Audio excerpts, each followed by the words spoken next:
Hello. Testing 1, 2, 3.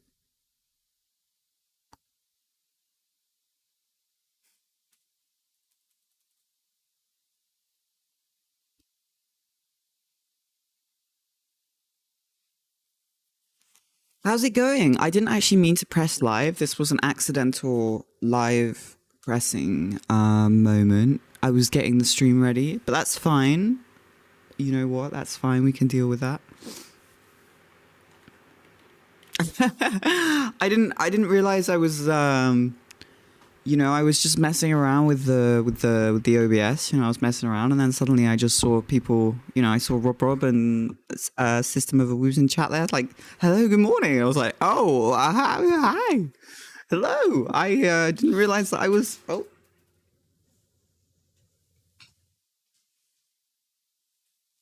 So yeah, this might be a little bit of a slow start to the stream because I literally just woke up. I didn't mean to press live, but that's fine. That's fine. I just need to get my water. I need to get my painkillers. I need to surprise stream for everyone, including me.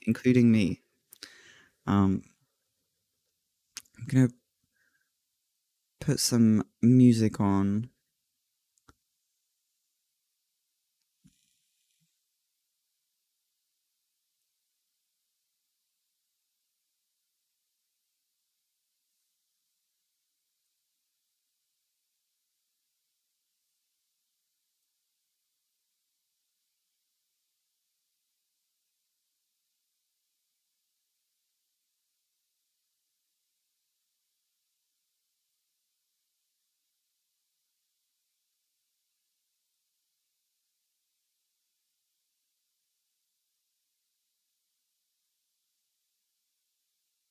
You can do bits and pieces of American Sign Language. That's very cool.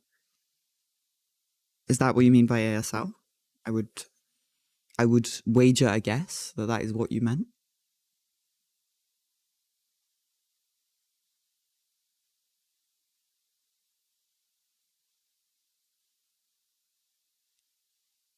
So yeah, I'm not gonna start playing chess just yet. So please feel probably in like 10 minutes or something. I just need to get stuff ready because I didn't mean to press play on the stream. You know how it is being me.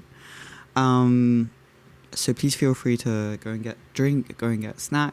It's not like I'm gonna be playing fast chess anyway, so you'll be able to go and get drinks and snacks whenever. I'll just get everything.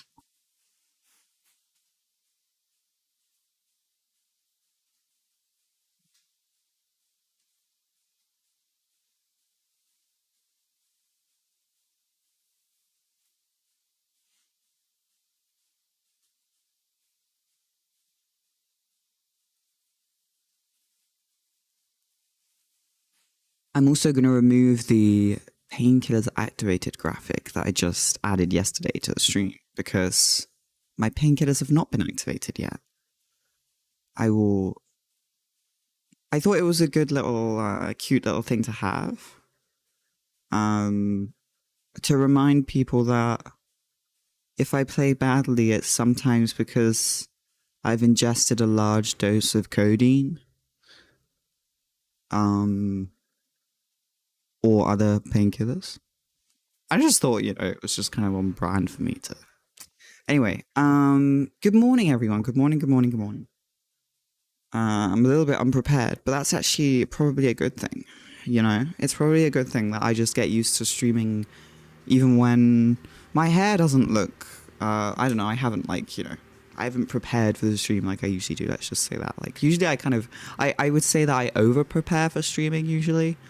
And it's probably my downfall in a lot of ways. Like yesterday, I spent 3 to 4 hours in OBS just messing with stuff, and I ended up just going to bed because I was in pain and I was tired, and I was just like, well, I could have just streamed. I just sat there, messing around with stuff for ages, which is fine, but it's also I wish I had the confidence that a lot of other streamers have, where they just they just press live and just mess around live. They don't care. They're just it's not It's not like too much of a big deal. So I'm trying to get there. Maybe me accidentally pressing the live button is gonna, demystify the whole process for me. I really need to put some moisturizer on my face. So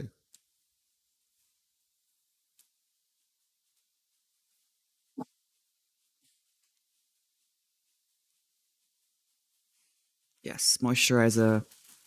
What was that? That's fine. Okay. Must moisturize. It's a very good thing to do, especially in this hot weather.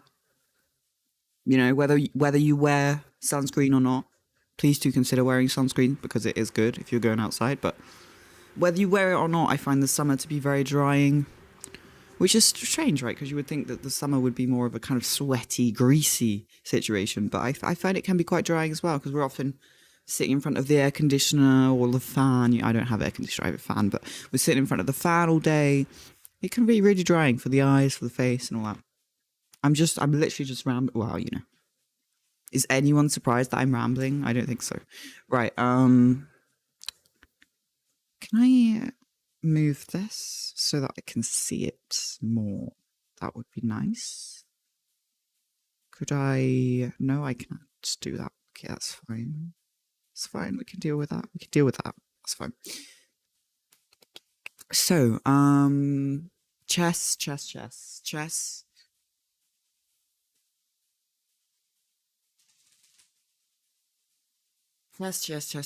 Yesterday I played one single game of chess.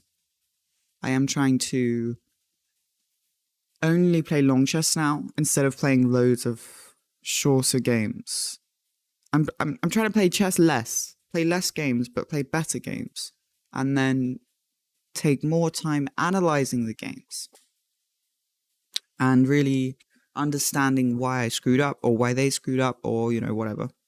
I think in the interest of learning. Also, okay, so I found a way. I found a way for us to be able to talk about the moves that I make while I do chess without it being weird. So I've decided that it's on me to not look at chat while I'm making a decision for a move. I mean, I figured out that like the longest time I've thought about a move in chess was maybe like 7 minutes. And it's usually not 7 minutes, it's usually like 1 or 2. So I just figured that I won't really look at chat during that time. That's on me. And I will also hope that, that chat will be understanding. That it's not good to just, give me the right answer or like look at an engine and send me the move in chat. Like obviously that's not great. But it's also on me to not look at chat when I'm deciding what to do. Because I can't really prevent people from participating in the game. Like it just feels, the crowd has rights, the chat crowd has also has a say. And I think that, yeah, so I'm just rambling now again, but please feel free to comment on the game while I'm playing and I will just simply not, it would be good for people to discuss moves that I've already made in the spirit of fair play, right? But I'm not going to be able to control that, right? I can't stop some random person from coming in for the first time and saying, "Oh, why aren't you playing E5?" I'm not gonna. I don't know. I just figured like it's not interesting to get to get salty at people for just doing what Twitch chat just does that, right? It's backseat gaming is the whole point of the website. What was I doing? Oh yeah, I gotta get my painkillers set up because reasons. Okay, so I think we have the alert box back as well. We should have the alert box. Let me see. Yes, the alert box is active. It should be working again. So, I'm hoping that's the case. Right. Let me just do a few things. Maybe I should put this up. Oops, no, that's not what I wanted. Be right back. No, where is... Oh, this one's nice. How about this one? Yeah, we'll just use this graphics. This one's nice. See, this is usually the stuff that I faff around trying to figure out what to, for ages before starting to stream.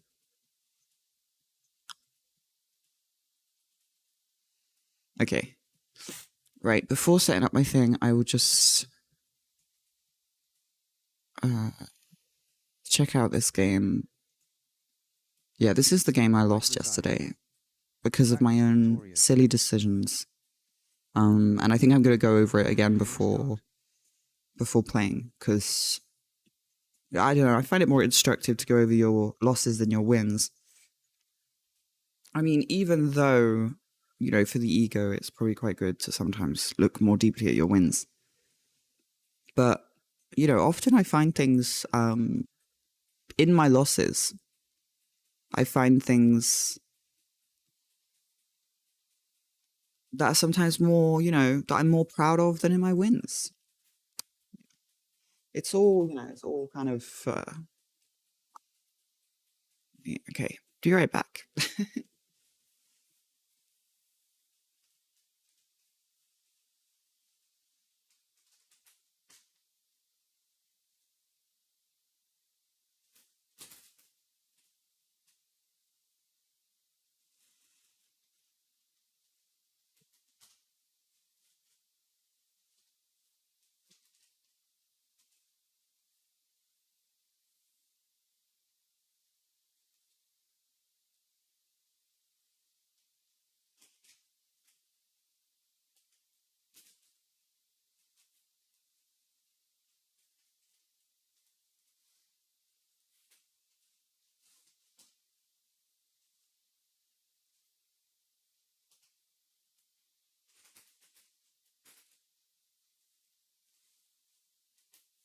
But my place is such a damn mess, but all of the mess is just out of frame.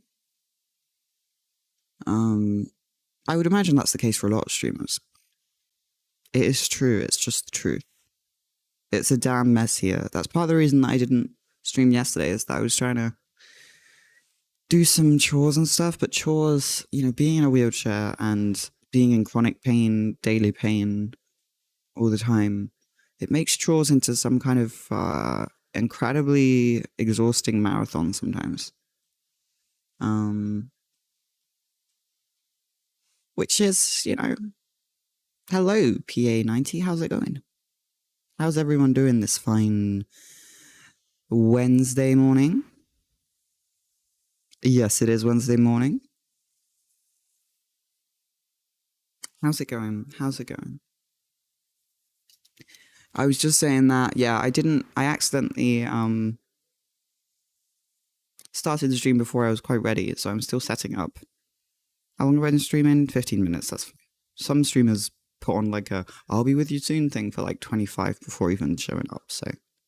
I mean, I'm not saying it's good, I'm just saying, I'm not the worst. Right, okay, hang on, let's see.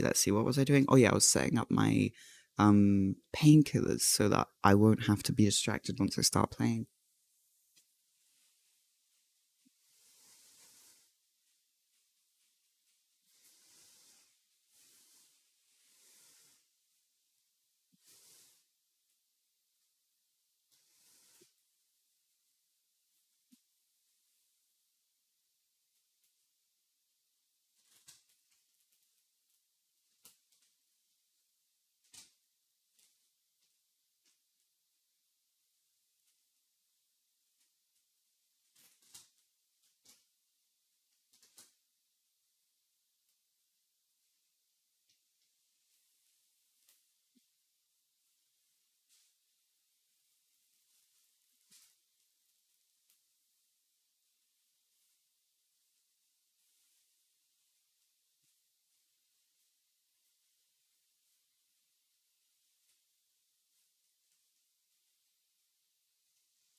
Hello, good morning, everyone. Good morning, Lior. Woke up, I'm tired. Same. I woke up and I was so tired that I accidentally started streaming, even though I hadn't, yeah, I just accidentally clicked start streaming. I was messing around in OBS, like, oh, get ready to stream. And then I just see Rob in chat, just like, hello. And I'm like, oh, hi. So that's how tired I am. So, totally understand, totally relate, totally empathize. You know,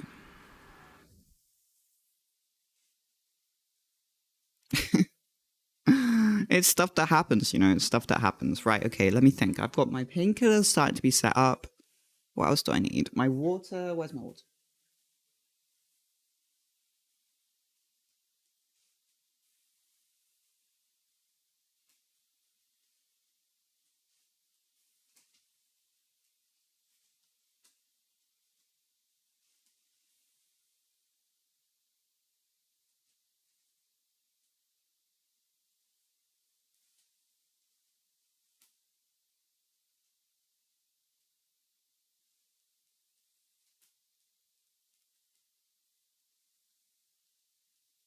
Just getting everything ready. So water, painkillers. Oh yeah, I need to connect the sketchbook so that we can have art as well. Okay. Whereabouts are you? Art? There you are.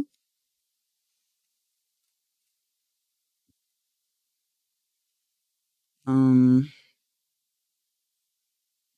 let's see. Whereabouts is the art? Aha!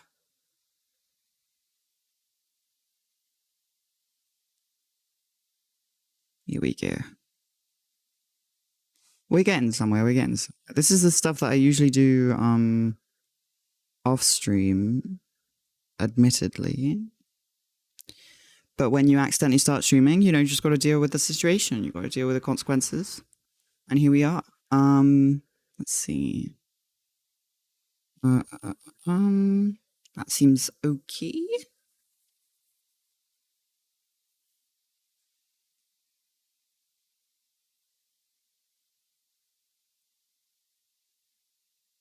Korviday behind the scenes. Yes, that's what's going on. You're getting a special look into how I set things up. That's beautiful. Thank you so much. I don't know what it is yet, Once again, just a nondescript face that's come out of my imagination, looking a little bit expressionless. I have sometimes the faces that I draw need, they could do with a little bit more emotion. Maybe in the eyebrows, maybe that's where I need to go there. But I do like this kind of ruffled feather situation. That's kind of nice. So, could be worse, that's for sure. Thank you. Okay, right. Let me see. Stop rambling. Water.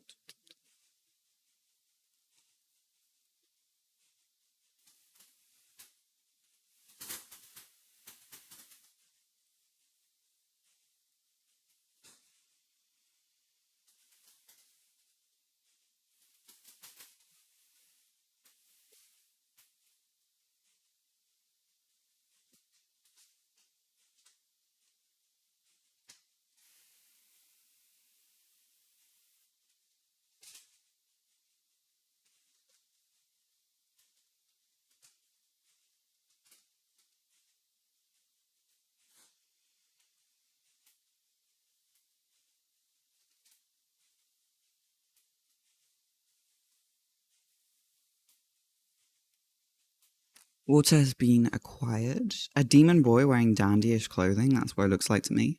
Yeah, well, you know what? I was thinking perhaps that this person was a he, him. So you know what? I agree.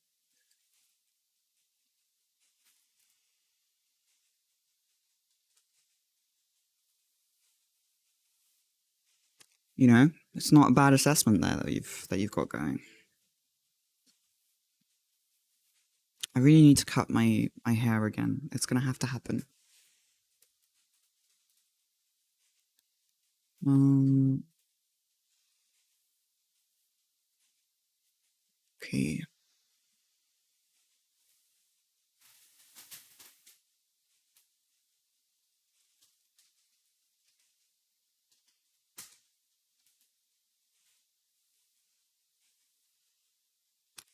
Okay, that lighting is just about working. Not too much flashback. Not that anyone really, really notices, but I do. Okay, so dog cam.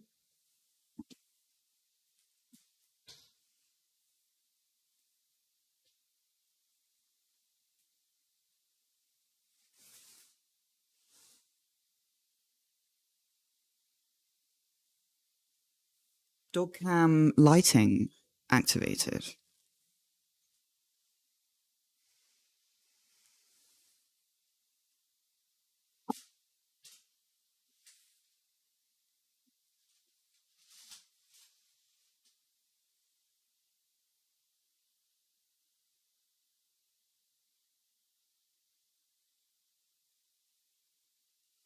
Dog cam angle activated.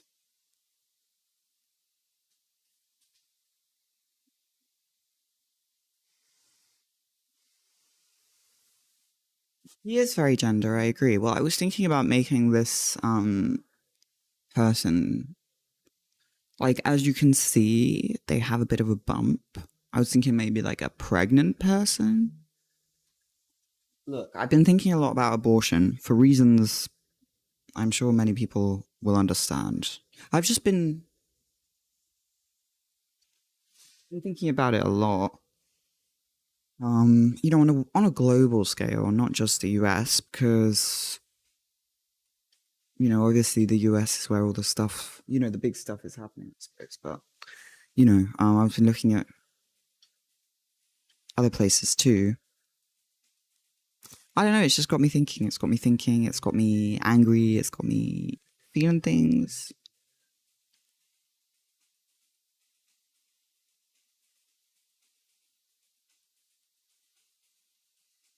And I know I started writing.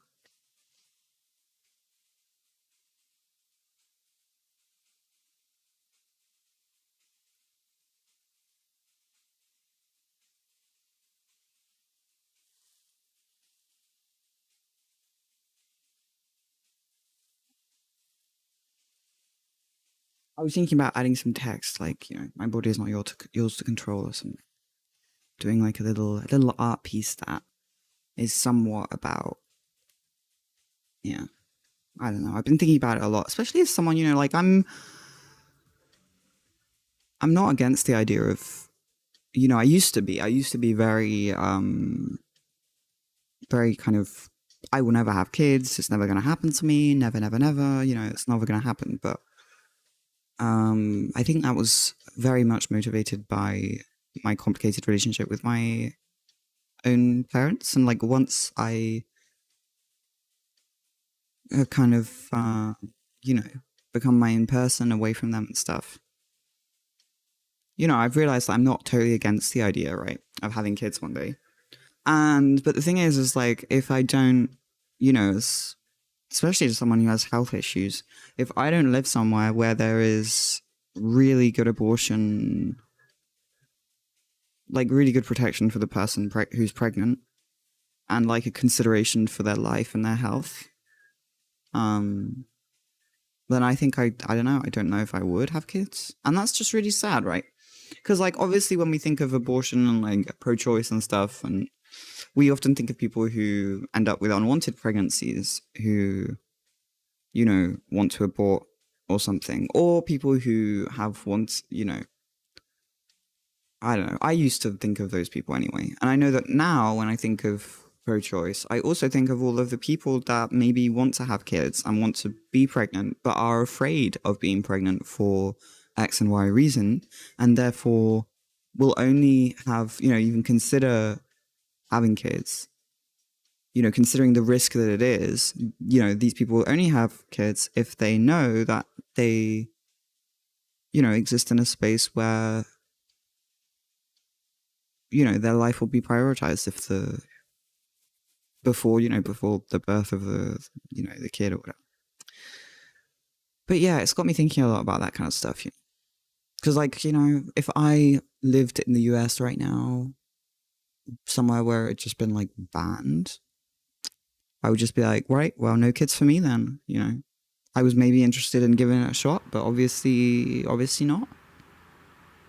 Obviously not, I'm not going to give it a shot because I don't want to put my entire life at risk to have a kid. And, I don't think that it's, a direct goal of these laws and stuff, but I think, it might be something that the people who are writing these laws have considered. Like, oh, but what about the people who are afraid to get pregnant without, because they're disabled or whatever? Like, it's like, well, do those people even want disabled people to have kids? Like, maybe they're happy that.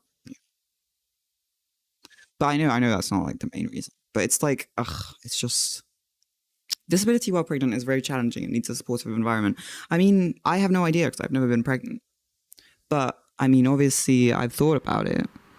And yeah, I wouldn't feel safe getting into that situation unless I was 100% sure that I had healthcare providers that were 100% on my side and would listen to me and perform the necessary procedures if my body was at risk, And it's just so silly as well because, like, imagine all the people who want to get pregnant, they're going to try and get pregnant and they're not going to be able to, have a safe pregnancy. And, all these laws and stuff, it's going to put them off from trying again, So, potentially you are, well, I say you hypothetically, right? I'm talking about the people who are pro-life, which is just such like a misleading, it's just like such a misleading name for the movement or whatever. It shouldn't be allowed. Like, I think they should be called pro-birth. No, not pro-birth. Forced birth. I don't know. It's something a little bit more descriptive because honestly, they shouldn't be able to claim such a, pro-life. It's such an optically good name. Pro-life. I mean, who isn't pro-life? How has that movement been able to pick up that little name for themselves, eh? That's what I want to ask. Who said that was okay for them to falsely advertise to loads of people? Like, well, we're the pro-life movement, It gives them a one-up optically for people who have no idea what's going on. If you go up to them and say, okay, you pro-life or pro-choice? It's like, well, pro-life sounds more optimistic, doesn't it? I mean, pro-choice, when you think about it, is actually, obviously the more ethically interesting name there. But, I mean, they just shouldn't be allowed to call themselves that. That's what I think, anyway. It is absurd. It is absurd. It's the world is upside down. A lot of things in the world don't make sense to me because they don't make sense. I mean, honestly, they don't make sense. As an American, the pro-life movement here is absolutely motivated by making life as difficult as possible for anyone who can't afford competent healthcare. But how is that like? How is that? I guess I'm still trying to understand because I know that the pro-life movement is very Christian. Is it Christian? It's very like, am I saying the right thing? Yes, I think it's Christian. I'm not very good at like religious subcategories in Christianity, but it just doesn't even make sense for me from the point of view of like Christianity and like the Bible. Like, I'm not saying I've read the Bible, but like, I'm pretty sure Jesus would be pretty pissed off at all of the antics that these people would be getting up to. You know what I mean? Like, oh, you're going to screw over poor people. And then you're going to try and screw them over even more. And now you're like, I mean, come on. But I mean, I guess that's just how it is, right? It doesn't always make sense. He would. Yeah, I agree. You were raised in it. I'm so sorry to hear that. Why didn't we get the pro-life label for being against people dying in poverty and war and etc.? Yeah, I know, right? I mean, how is it anti-life to be pro-choice because you want to save women's lives? You want to save women's lives. You want to save people who are pregnant's lives because not only women get pregnant.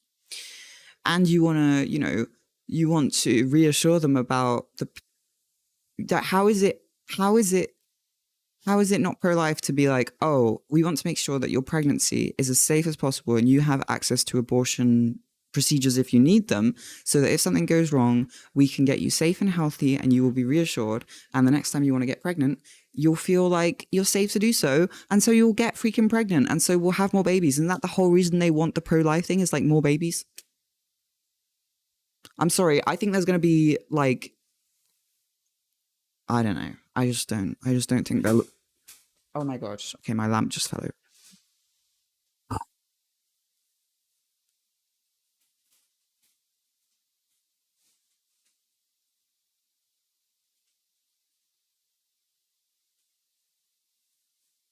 I don't know. It just doesn't make sense to me.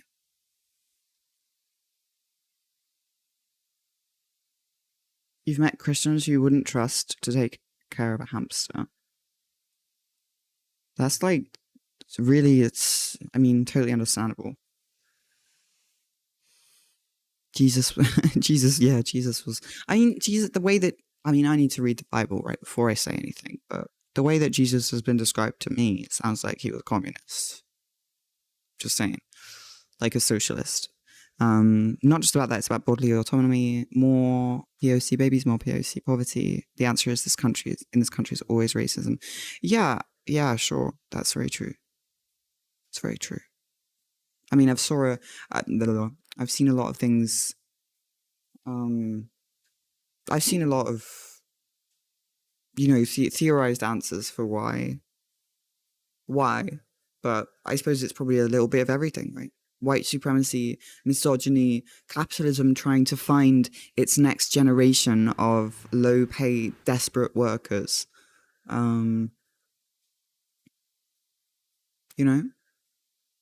Manipulation to the highest degree, anti-communist propaganda and general racist propaganda against poor people and such have made it so that these Christians don't advocate for things that would actually do Jesus' teachings. Yeah.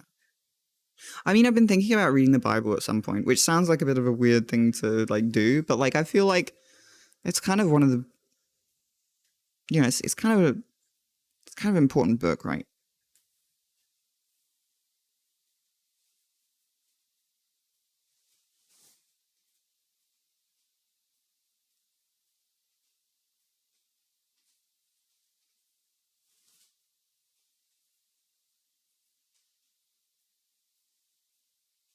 Okay, I think I finally figured out the lighting for the job.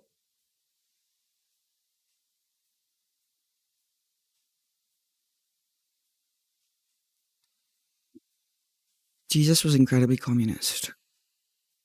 Yeah. Why isn't 100% of the country arguing for the government to just end homelessness? Why shouldn't we all agree on at least homelessness is bad? Yeah, but a lot of people blame homeless people for being homeless, which obviously is not. Obviously, that's really screwed up to do, but it's just the case. So I personally think that's something that I think that kids, protecting kids and children is something that a lot of people should be able to get behind. And if people don't get behind it, it kind of calls them out just so explicitly. And I think that's why the stuff about abortion gains so much traction. It's because children and babies and kids and whatever, they're very, it's kind of like a lot of people who have very differing political opinions agree that kids should be protected a lot of the time.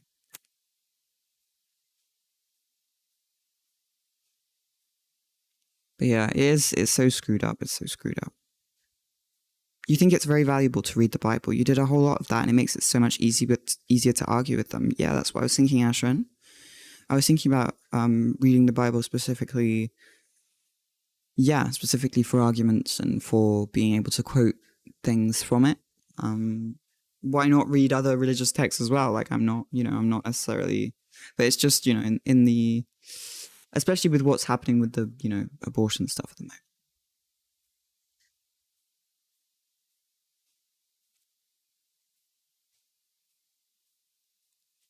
Homelessness is often treated more as an issue for well-off white people. So they have to deal with having to look at homeless people sometimes. Yeah, it's like, it's such an individualist approach to the issue, which is obviously, capitalism at work, right? It's like, how does this bother me? How does this bother my day? You know? And it's not, yeah, it's nothing more than how does this bother me in my day? Christianity doesn't care about children, hot take. Well, it certainly seems that way, doesn't it, Ashwin? It certainly freaking seems that way. I think Jesus would be very disappointed in all of the, you know, just saying. There's often no reasoning with them. Fascists don't care about being illogical. Well, that's interesting that you say that. I read an article the other day called the only moral abortion is my abortion. And it's an article on a website. It's about pro-lifers, like anti-abortion, forced birthers, anti-abortion advocates and stuff who get abortions, and how they reason to themselves that their abortion's fine. It's just all of these other sluts that shouldn't be getting abortions. It's a really good article. It really is. I would just recommend it to everyone. I mean, maybe we could read through it later. I've already read it, but I could read through it later. It's just really good. It's I mean, in some ways, it's quite disheartening because you realize just how detached from simple logic this kind of issue is, and so it is a little bit overwhelming because you're like, oh, so I can't just say things that make sense to you. Like, it's not gonna. You've seen it in action. God, I can't even imagine. It must be just sad and frustrating and angering and, so many emotions, I would imagine. How's the voice sounding today? I pumped up the compressor ratio, which means that hopefully when I speak lower, my voice is still understandable. Christianity only uses protecting children to virtual signal. Yeah, it's funny, isn't it, how much the right virtual signals when they accuse the left of doing it all the time. Audio's good, thank you. Okay, Rob, off to work. Well, thank you so much for stopping by. Good luck with your work day.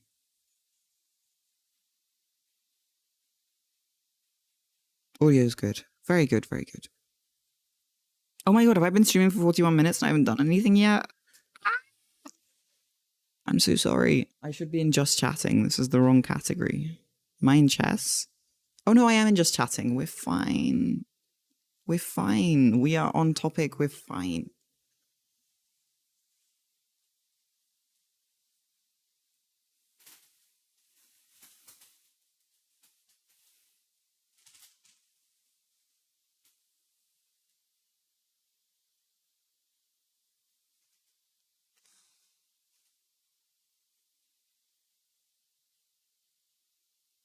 Right.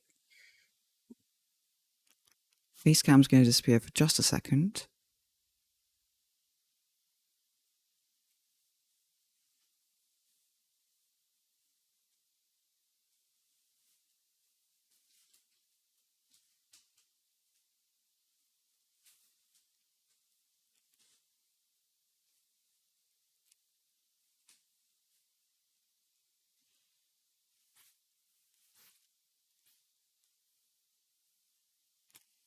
Yeah, propaganda does that to you. Yeah, I mean, it's a lifelong thing that I ponder about, how good do I get through to people? How could I best get through to people who are seemingly impossible to get through to,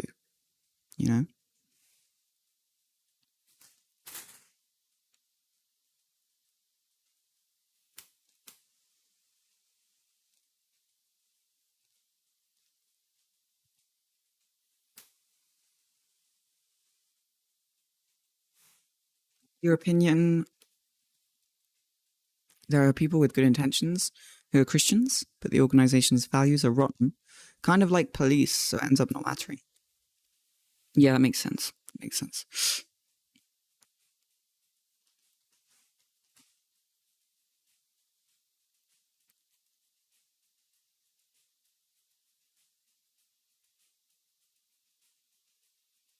Oh, I totally missed out on like a really good stream title that I was gonna use, but I accidentally started streaming before I could use it. And the stream title was Chess Makes Sense, Unlike the Pro-Life Movement.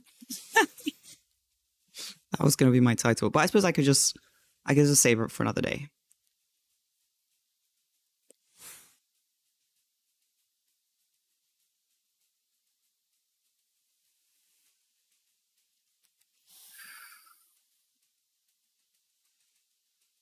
But I can't believe I just like started streaming without realizing what a damn mess I am.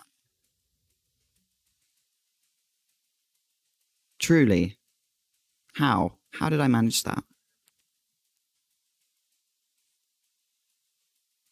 That's okay. I'm getting the painkillers ready and we will, we'll start playing some chess.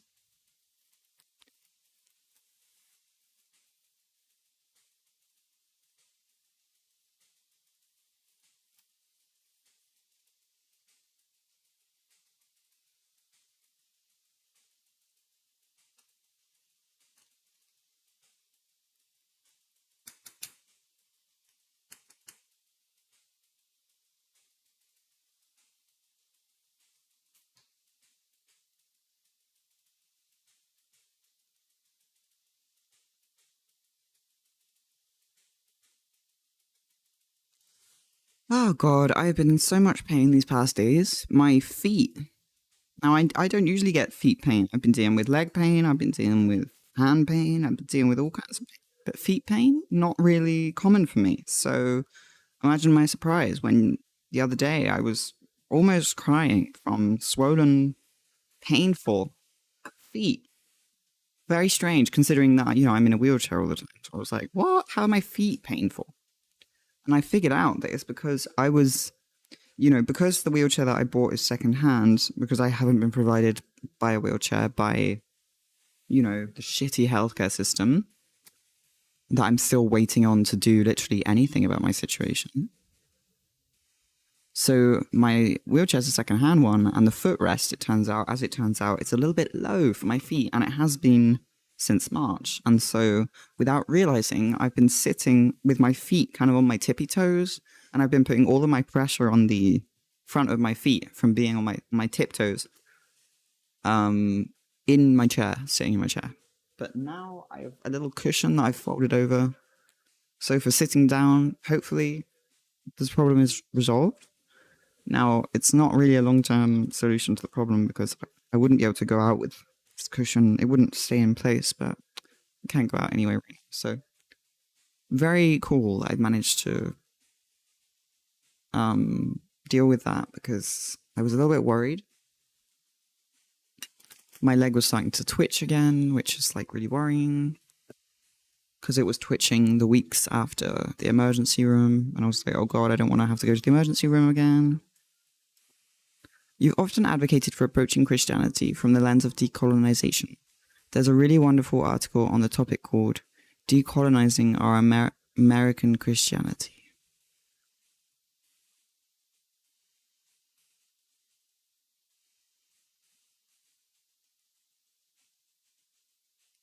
I'm gonna save that.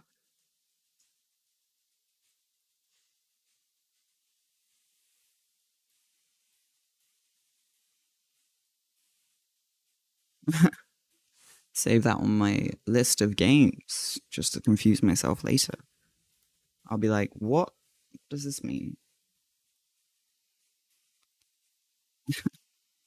I'll be like, why have I written decolonizing our American Christianity before all of these cool games?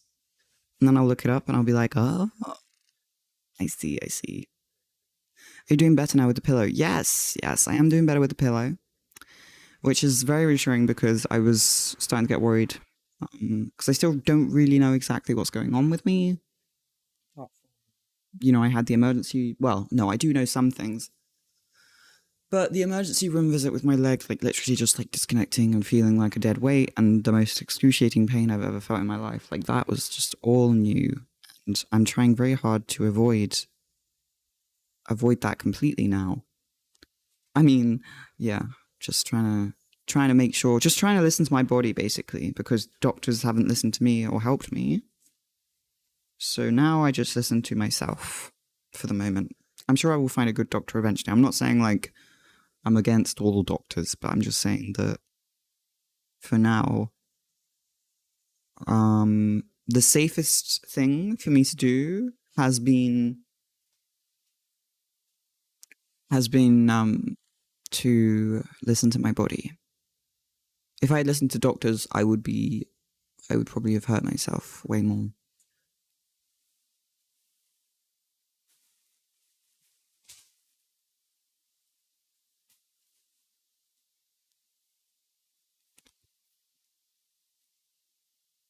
There are great doctors, but they cost more money. Yeah.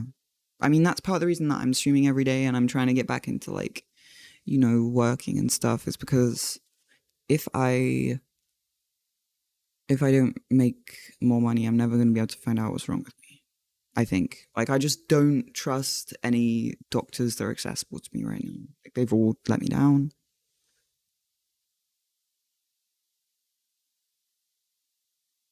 You went to the library, you're wondering if you had a local library with ebooks. That's a good question. I know I have a local library, but I'm not sure if they have ebooks. Yeah, that would be nice. It would be nice. That would be nice.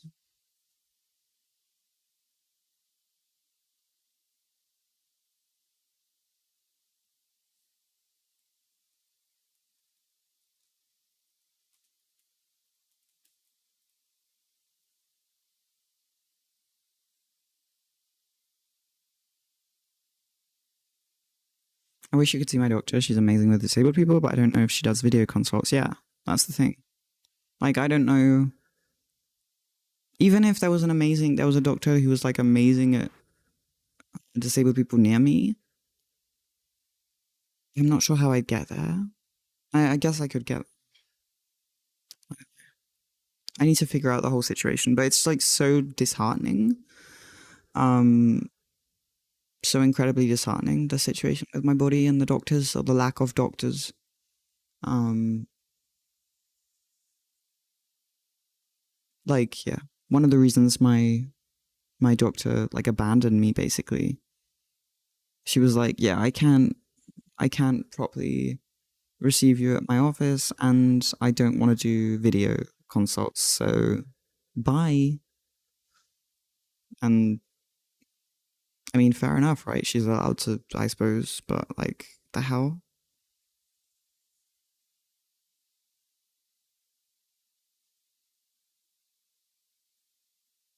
Audiobooks could be a good option since you could be engaged without looking at a screen. Very good point. I have been wanting to take up reading again.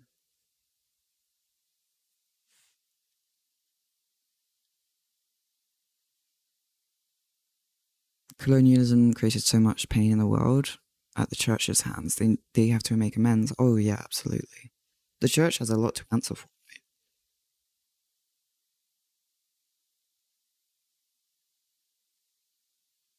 It's super garbage, even if it's legal.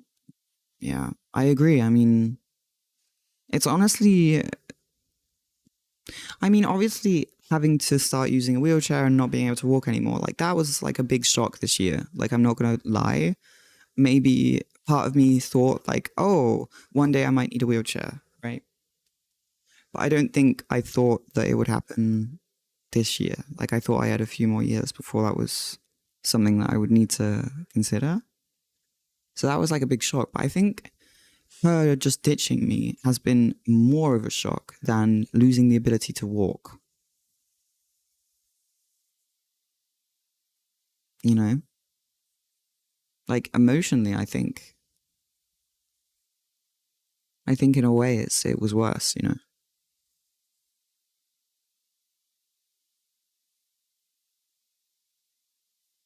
And I'm not over it, you know? I'm not over it. And I think that's probably why, I haven't been more active in finding a doctor. Well, I tried actually. I did go and see another doctor, and she told me that it wasn't normal for a 27-year-old to be in a wheelchair. And I was like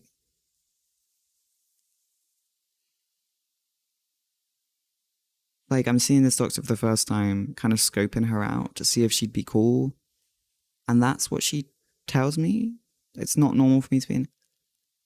How is that helpful in any way to tell me that to my face? You've just met me. How is that helpful? Like, what are you trying to achieve by saying this to me? Apart from just making me feel like shit, which, well, congratulations, you did manage that, you know? So I guess you achieved that today. Congratulations. Yeah, this is a different doctor, by the way, that I went to go and see because I was like, okay, I need a new doctor. So I went to go and see a different doctor, and that's what they said to me. So since then, I've just been like, fuck doctors, I guess. Yeah, it's normal for disabled people to use wheelchairs. I mean, yeah, but it's just like nobody wants to fucking believe that I'm disabled, I guess. Even though I literally can't walk right now, and I went to I mean, even at in the emergency room, they didn't believe me, so I don't. I'm still at the stage of trying to find a doctor that actually just believes that I'm disabled at this point, which is just absurd considering that I've been dealing with this since I was 22. None of this is new. I thought my old doctor believed me, but as it turns out, I mean, maybe she believed me, but in that case, she just like abandoned someone who she'd been seeing for 5 years. A patient that you've been seeing for 5 years, are just going to abandon them at the moment where they are the most vulnerable and the most in need of medical care.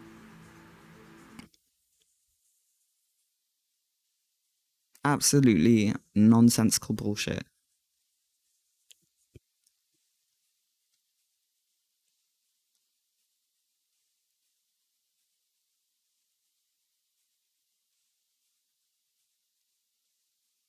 Sorry, everyone. I know I've rambled about this like so many times already, but I think I'm literally using the stream to process trauma at this point. I don't have enough money for a psychologist anymore, so sorry, that's just how it is.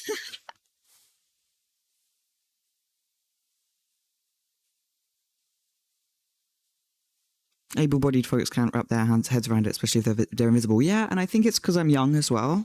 It's because I'm young and I look younger than 27. I know that. I know that people see me and they're like, you know, you're just a young, healthy being. You know, and it's like, well, thanks, but also, can we deal with the fact that I can't walk? And can I have some help for this now? Because I'm really just starting to lose my mind. You know, I'm starting to freaking lose my mind over here. I'm starting to. I had a meltdown the other day because my feet hurt. My feet hurt, and I had a meltdown because I was like, I don't know who I can talk to this about. I don't have a doctor. I have a list of symptoms that's growing every week, and I don't have anyone to talk to this about to. So I just. Well, I do. I mean, I talk about it to my friends and stuff, but I mean, like, it just doesn't feel like I don't have any. I just feel like someone in my physical situation should have like a good medical, like, you know, someone following what's going on, you know? Completely logical conclusion, you know? Right, be right back. And then I promise we will start playing chess. If you want me to, I'll ask around and see if someone can recommend a doctor who does online appointments. I mean, don't feel obligated to, but if you have any, if you do end up having recommendations, I mean, I'll sure take them. Like,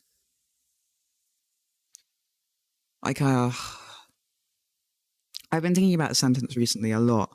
Capitalism doesn't breed innovation; it breeds desperation. I think about it a lot. It's just something. It's like almost something I repeat to myself when, you know. Because I think that's an expression people that use, right, to defend capitalism. Oh yeah, capitalism, it breeds innovation.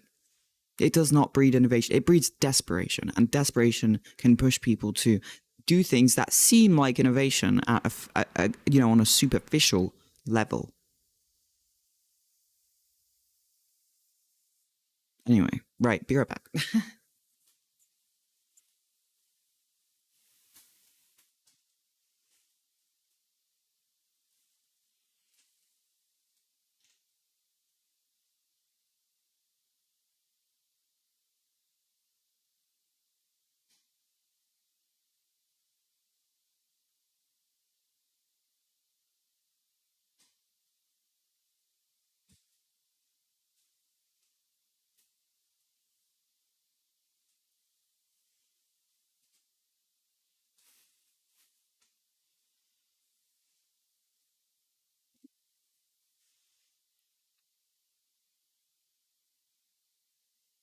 In the US, doctors are for deciding who gets to live or not in certain places. Oh god, yeah. I mean, during the COVID stuff, I was just horrified at the,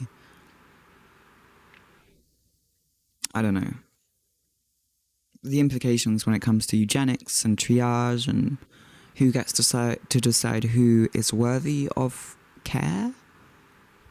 It's really scary. It is really, really scary. You had amazing healthcare as you were getting sick through your tech job, and your doctor was the greatest. That's really good to hear. It's really good to hear.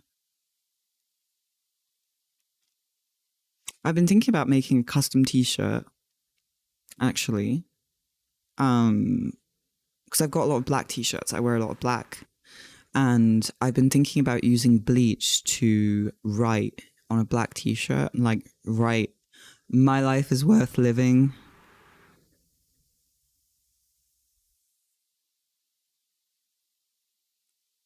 I don't know. It's something I've been thinking about ever since I've become visibly disabled.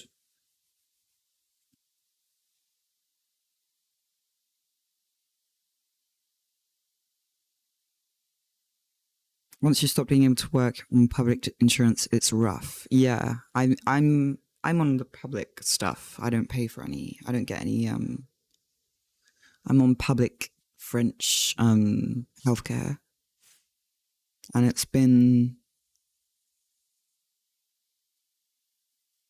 well, not good enough. Let's just say that. Right. I'm gonna pain kill. I'm gonna chess, and I suppose you are also going to do so by proxy, living vicariously your chess dreams through me. You know, your chess dreams. My chess. Oh my god! Stop. Does anyone else get frustrated at inanimate objects because they fall over all the time? Can you stop falling over? I know you did it on purpose.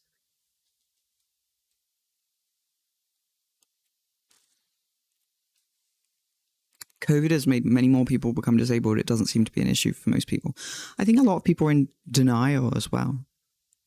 I think an issue that happens because of ableism in our society and because of all of that, I feel like a lot of people resist considering themselves disabled for a very, very long time, even though they are. Because we're not really encouraged to, it's not seen as a good thing. It's not seen as a neutral thing. It's seen as bad, you know. In other more positive news, you got your first T injection yesterday. Congratulations. That is massive news.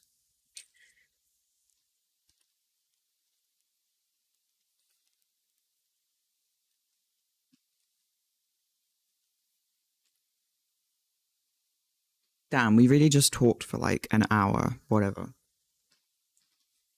Whatever. I guess just chatting is a category that we can accept into the rotation of things that I do. Because obviously sometimes I'm just a chatter, you know? It's the truth. It's the cold hard truth, you know? And I must admit it to myself and to you. I'm a chatter. I chat. I partake in chatting. Right, okay, stop. Let's remove the graphic that says I'll be with you soon, because I am in fact with you now. You say that like bitching about capitalism is a bad thing. I mean, yeah, it's just like, the thing is like, is it really helpful? Like sometimes I'm just like, Am I just making people more cynical? You know, I need to find a good, you know, I want to be a good, I want to be a good. Let's just end the sentence there. I think it describes what I'm trying to accomplish quite well. I want to be a good, you know, be a good. If Elon Musk is a bad, I want to be a good. Right.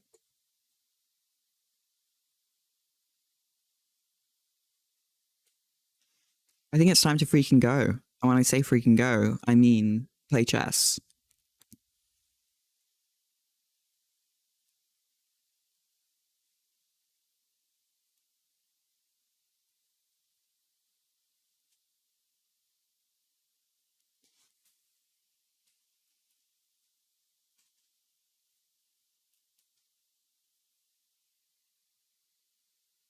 I'm just going to calibrate the eye tracker. You got to do what you got to do.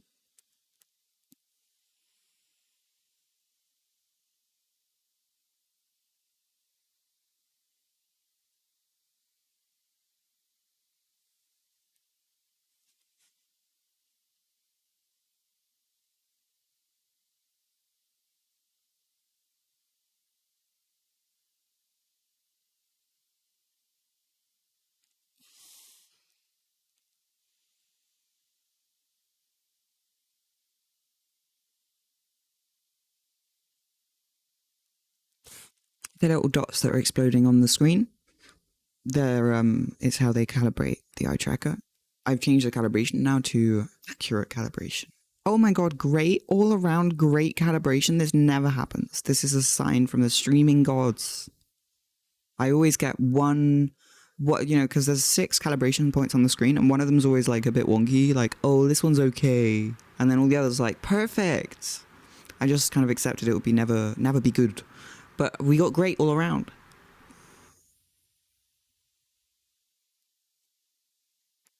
You think talking about it is valuable? It does make you angry, but sharing the trauma caused by injustice makes it easier to bear. It's cozy for you personally. Well, as long as we can, you know, we can keep it cozy while still being, you know, outraged at the state of the world. That's right where I want to be.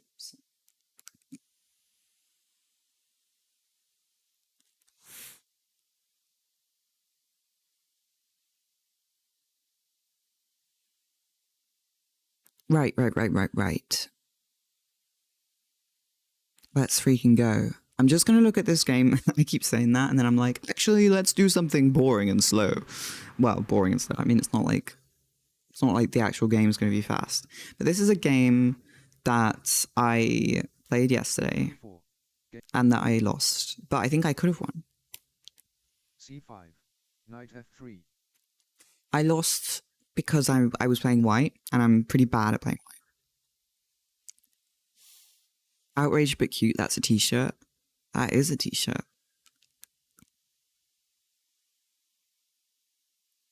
Knight c6, c3, e5, g4. Game start, e4, c5.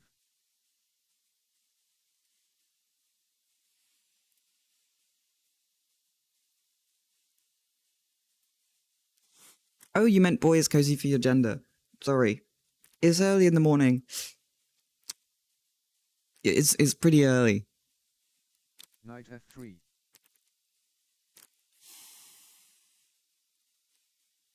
Very based. Knight c6.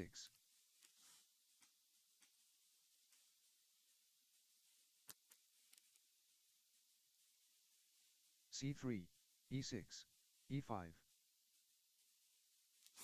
Yeah, this was a really bad idea. g6. Yeah, that makes sense. d3. b5. Knight a3. Yeah, I really should have just been playing D4. D4? D4. I really should have just been playing D4.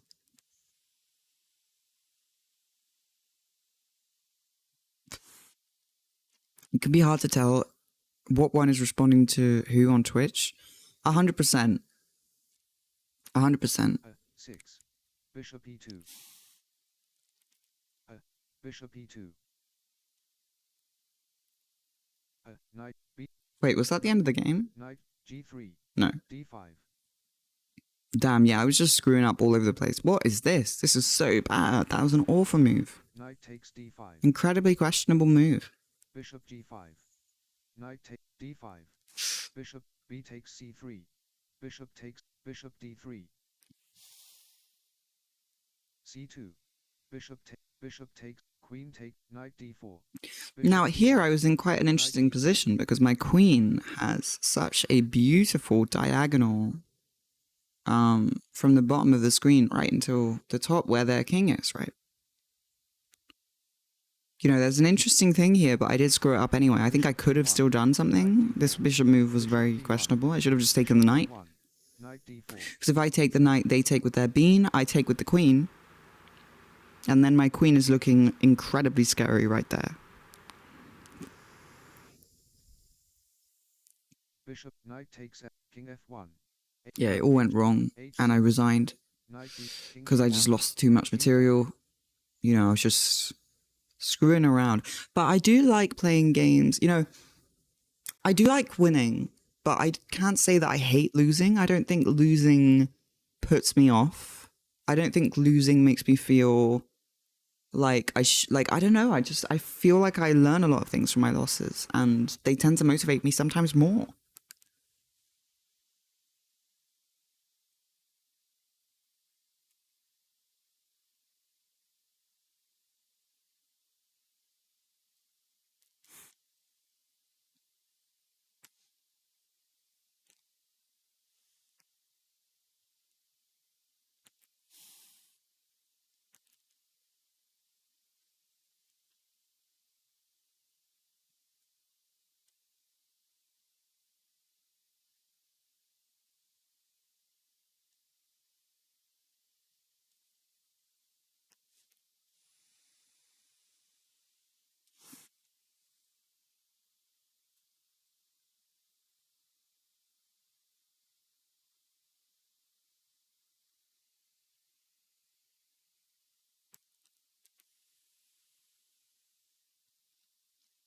I see you're talking about The Sims in chat.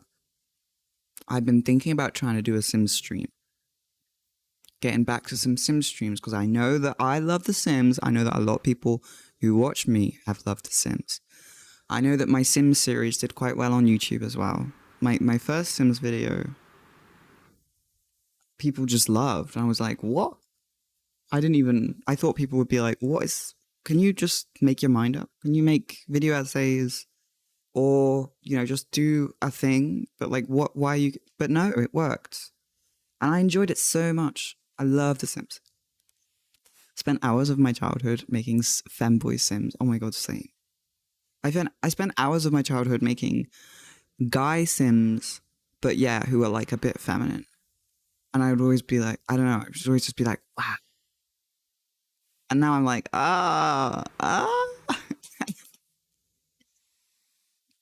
now I know why. Now I know why.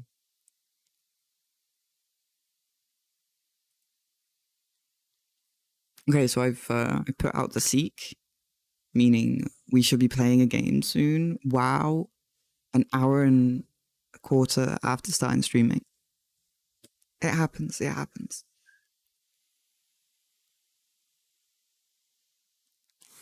Maybe I should check out the Sims videos. Well, it's interesting you say that, Josh B, because my Sims videos were Twitch streams. They're just Twitch streams that were edited down. Well, it took me a long time to edit them because they were very long. There was like 30 hours of footage. It's like a Twitch Sims 4 marathon that I went on, and I edited it all and posted it on YouTube. So it's not really like a YouTube video. Well, technically it's a YouTube video, but it's not like a video essay or like one of the other things that I used to get up to there. It's more just like a Twitch. And I really enjoyed it, you know. I really did. You know, it made me feel good to make. And it's like Game start. it's kind of like a challenge with myself. The Sims videos, you'll see. If you watch it, you'll see the premise. It was pretty fun. You know, I'm one to like making things a little bit harder for myself. You know? Well, I say it like that. It doesn't sound right. Hang on. Speech synthesis ready. Speech synthesis ready. Speech synthesis ready. Oh my god, I've got to play. Hang on. C5. Sorry. Right. I'm just so slow. I'm just so damn slow. Okay.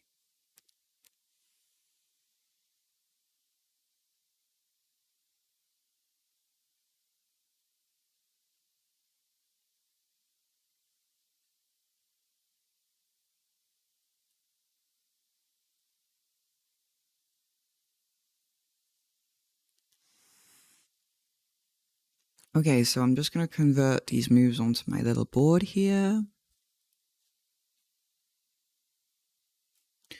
Okay, well, it's a start that I like. I like the fact that I'm playing black. Much more comfortable. I like the fact that my opponent's 1459, a little bit lower rated than my previous ones.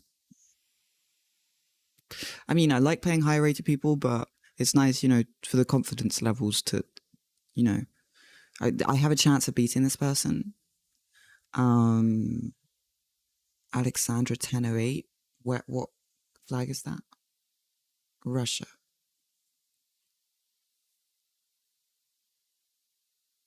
Okay. So where's the music on? I've screwed up the music. What music should I put on?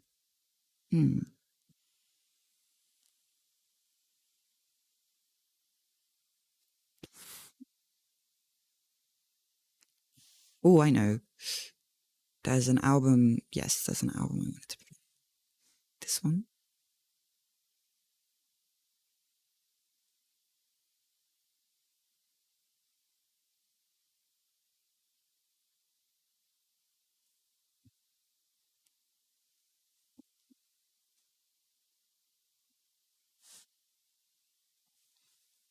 G3.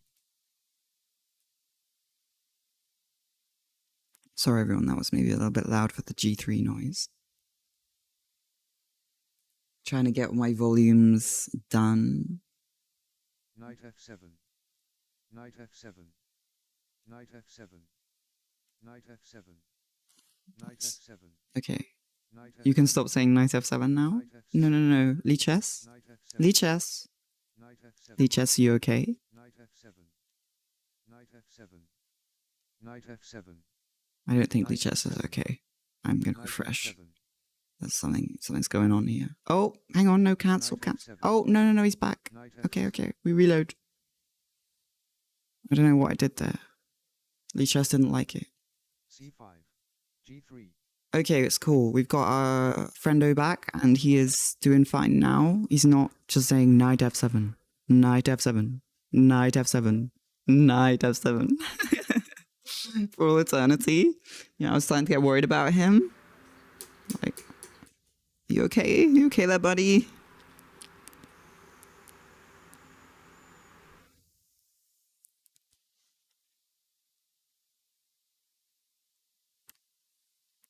Okay. Well, it looks like they might want to fianchetto. To be quite honest with you, that's what it looks like they might be doing.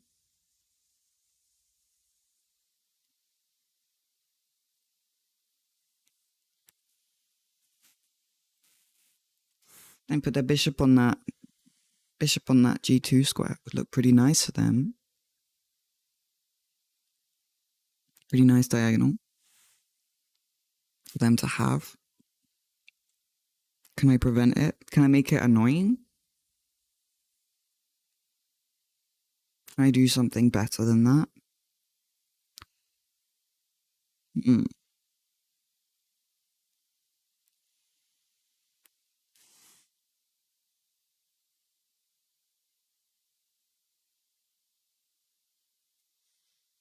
I think I can do something better than that. But you know what? It's a good move. Maybe I could fianchetto as well. That would be pretty spicy of me. That would be pretty It would be pretty provocative. It would be like, okay, let's go for it. You think you can fianchetto? I can fianchetto just the same as you. We'll go for a double fianchetto. Let's see who the king of fianchettos is. You know, Alex, or the queen. You know? The monarch, or the the leader. Maybe we could reimagine chess. We don't have to. Anyway, get back to the move. Maybe I should fianchetto then. Because that diagonal looks quite nice for me, that other diagonal. If I put my bishop on g7... I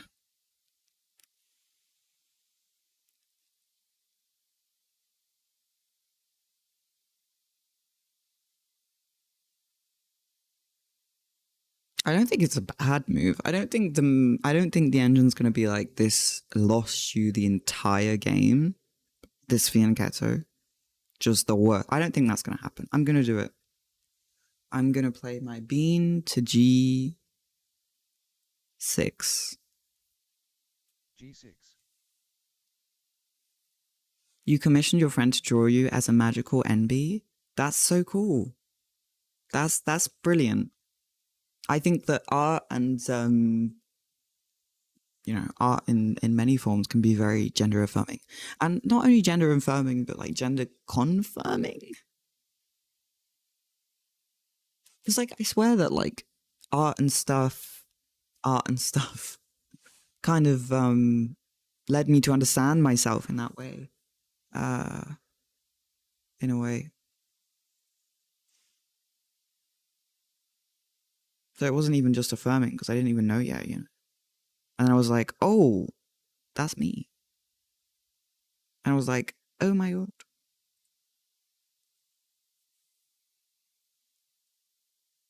But I guess it's just the same word. It's just different ways of seeing. Nah, but like, we say affirming a lot. Like, I say affirming all the time. I'm just wondering, like, for me, was it, because it does affirm me now, because I've already been confirmed, My gender has been confirmed. But now it affirms. But I'm thinking that maybe it kind of confirmed as well, because do you have to have a confirm before an affirm?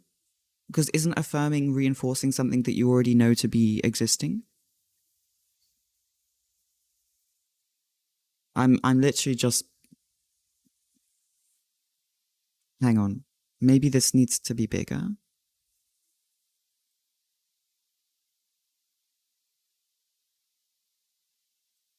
Okay.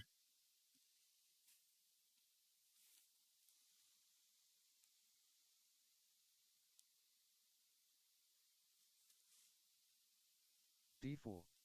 Okay, we've got to move. D4.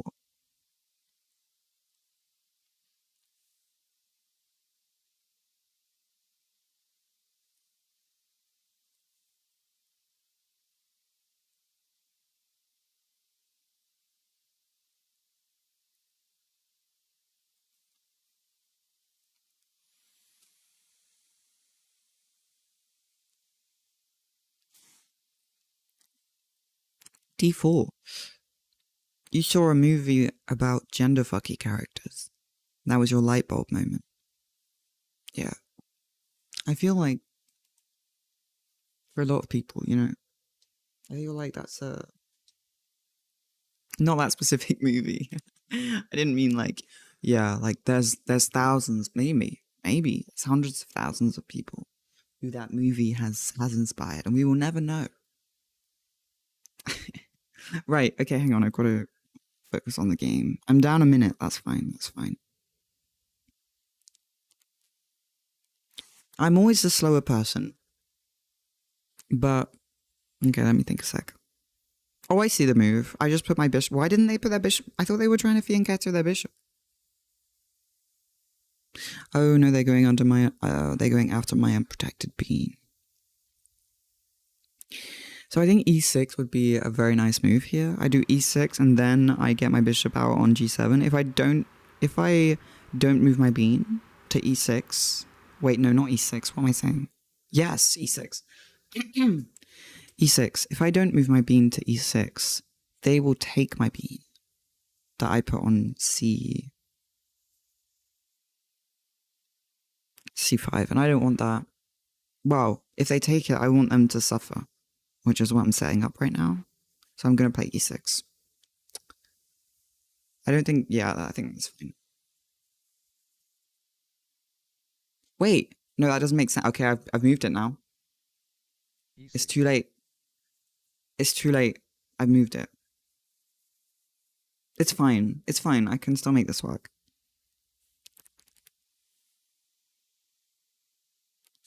I'm questioning my move now.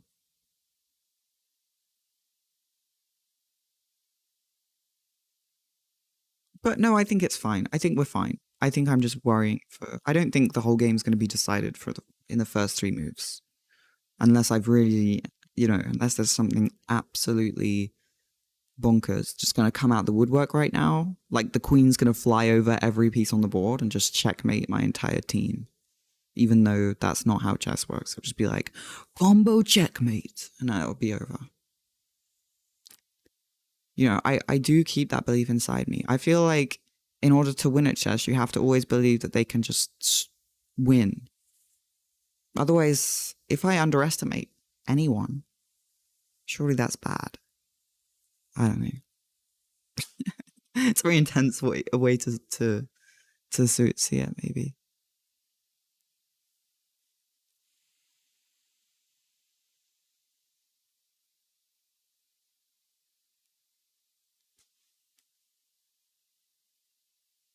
Okay.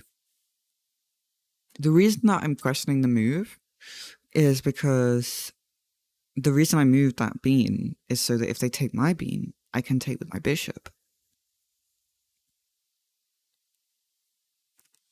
But if that does happen, my bishop's no longer on the diagonal for fianchetto business.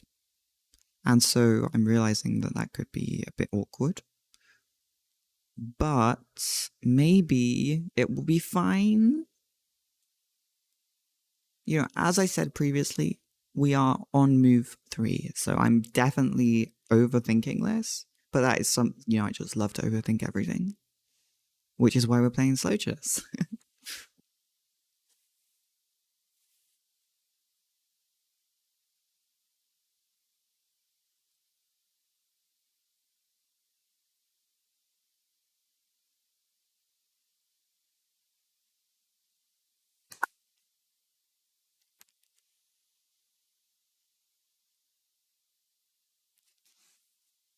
I do have some retroactive cheese to give my dog.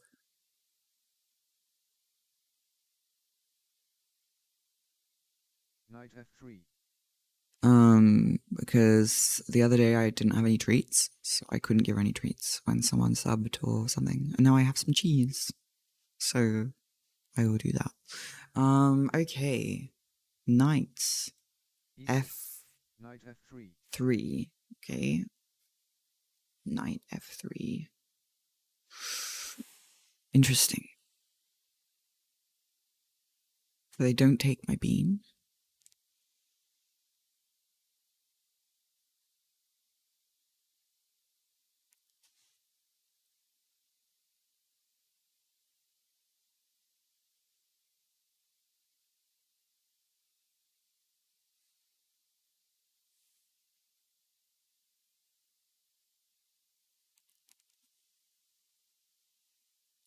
In that case, I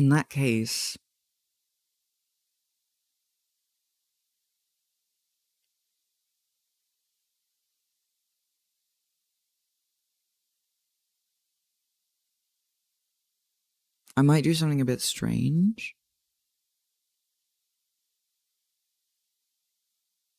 Yeah, I'm gonna move my knight to a square that it probably shouldn't be. But I have reason. Knight a6. Knight to a6. Side of the board, not really the best place for a knight. But I kind of want to overprotect this square with my c5 bean because of the mistake that I made previously. I want to put my bishop on g7 But if I do that, I'm no longer protecting my bean on c5. So I just stuck my knight there so that I can put my bishop there. And that way I can just do what I wanted to do.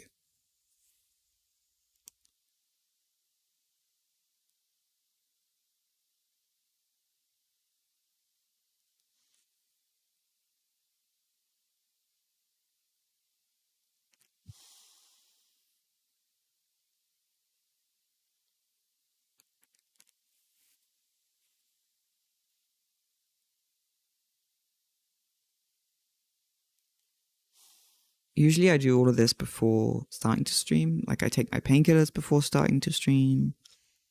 And like all the rambling I did was probably anxious preparation.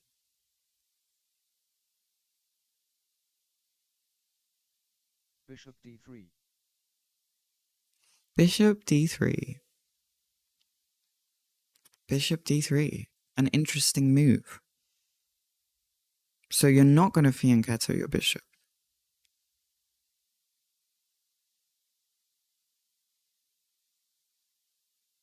An elder gay man stopped you in the street and said, "Young person, I love your shirt." That's very nice. That's very sweet. Coolest thing ever to be called something other than a girl. I felt very seen. That's brilliant. It's very touching. Very cool guy. The elder gay. Okay, so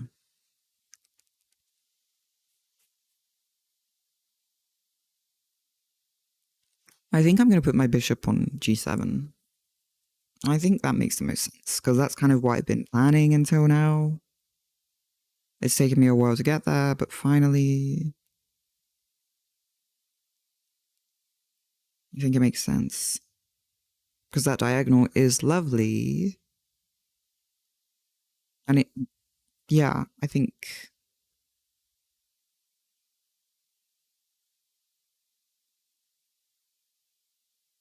Although, can I fianchetto both of my bishops? Is that just ridiculous?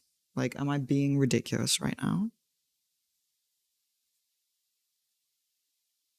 Bishop g7. Do I kind of want to do this one. So being fianchetto is... Sorry if I know some... yeah, it's when you put your bishop like this.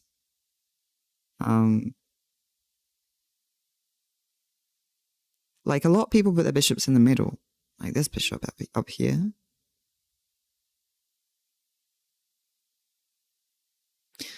I guess I'm kind of unaware if I'm properly explaining my decisions.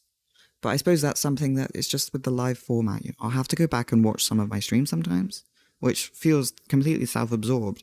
And, you know, but I'll have to do it again soon just to see if everything sounds coherent. You are simply vibing. Oh, that's cute.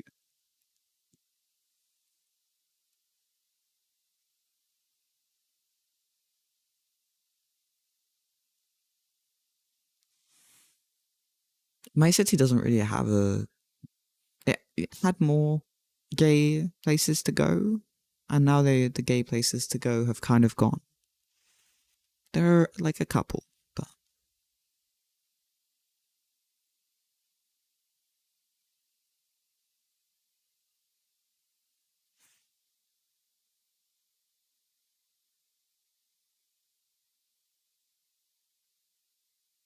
Bishop e3. yeah, thinking you're cisgender, but still participating in things that are, yeah. I've been there. I'm just, I'm just invested. Yeah.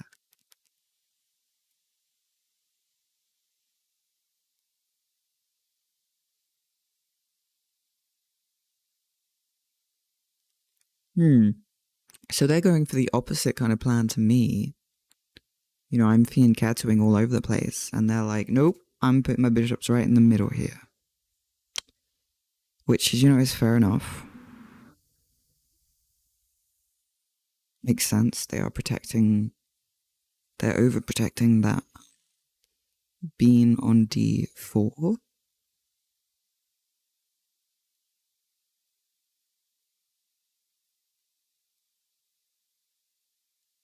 Huh.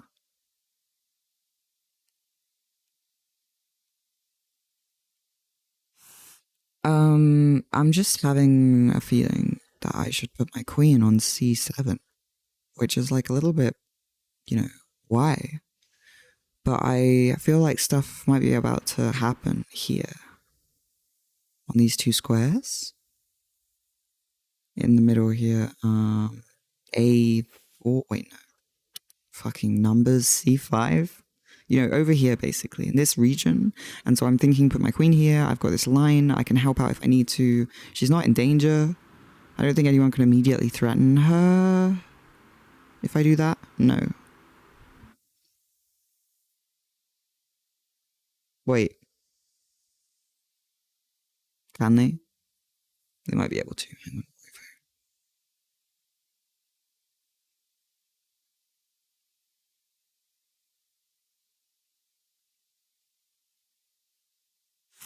I'm not sure about that actually. I mean, they could just move their bishop to f4 if I do that.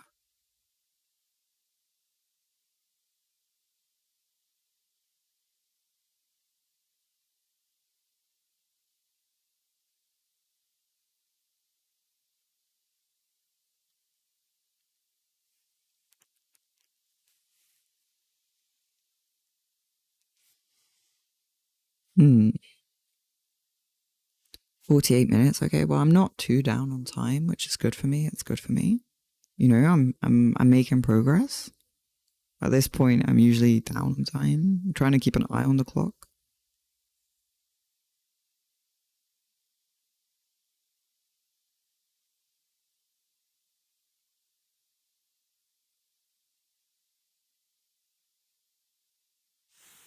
Hmm.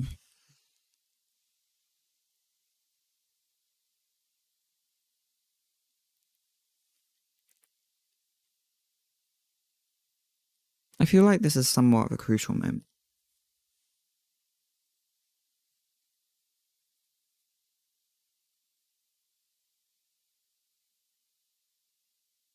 Or is it? Am I.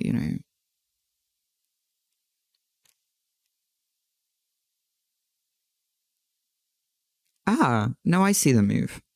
I've just got to move my bean to b6. 9. 6? Oh my god, I'm so bad at numbers. Okay, bean to b6.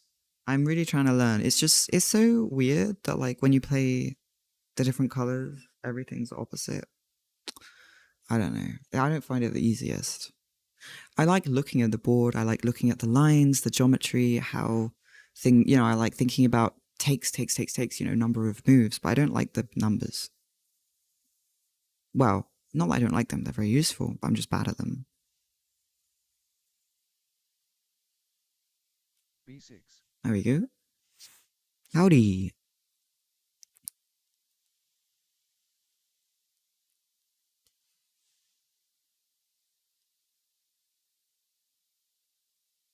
Being in the area you were in, surrounded by queer folks, absolutely saved you from the religious brainwashing. That's very interesting. That is a very interesting. It's a very interesting take. Yeah, I mean that makes sense, right? It's a very interesting experience. I should say it's not so much a take. It's an experience. Hello, howdy, howdy, howdy. You're just in time. We're talking about gender. Good way to describe the stream at all moments.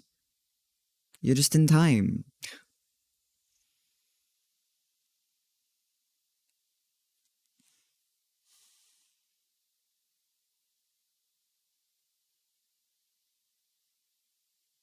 You got misgendered despite your pronoun pin at the first queer place in your city. And you live in France. You know what? I'm really sorry that happened, but I've been there, I can't say I'm like shocked. I'm really sorry that happened to you. Especially if you have a pronoun pin, that's just like, I think if you have a pronoun pin, then it's like, if people misgender you, it's just willful. Like, I don't know. Well, maybe I'm just being too cynical, but it just seems like, hello, I'm being so obvious about this. It just hurts more, you know? So I'm sorry that happened. Love the art. Thank you. I, I've been working on the thing that I started doodling the other day, but I did some drawing off stream. Now, this has not happened in a very long time. In a very long time. I haven't made art for myself,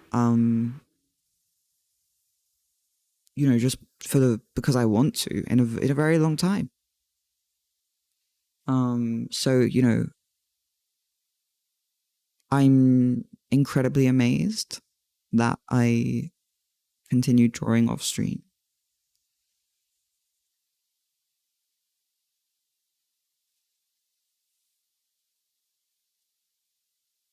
You hear a lot about the right talking about liberal cities indoctrinating children because they're projecting. Yeah.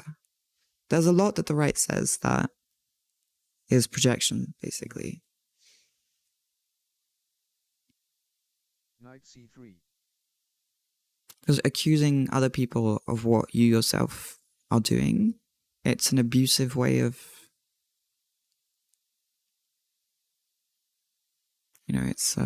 it's a tactic that's used not only by individual people, psychologically, like people do that, but it's also something that, groups do. And the right is very good at it.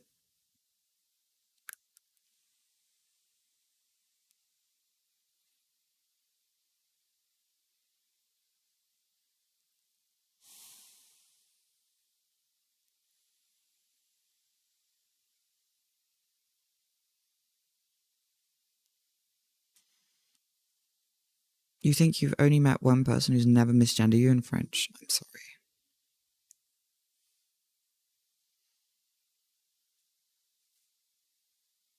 I'm sorry. Yeah, I mean, wanting to use neutral pronouns in France is like, it's a whole discussion to have because it's like really hard. Like, even in queer, gay spaces, like, if you want to use neutral pronouns, it's going to be really hard to get people to do that.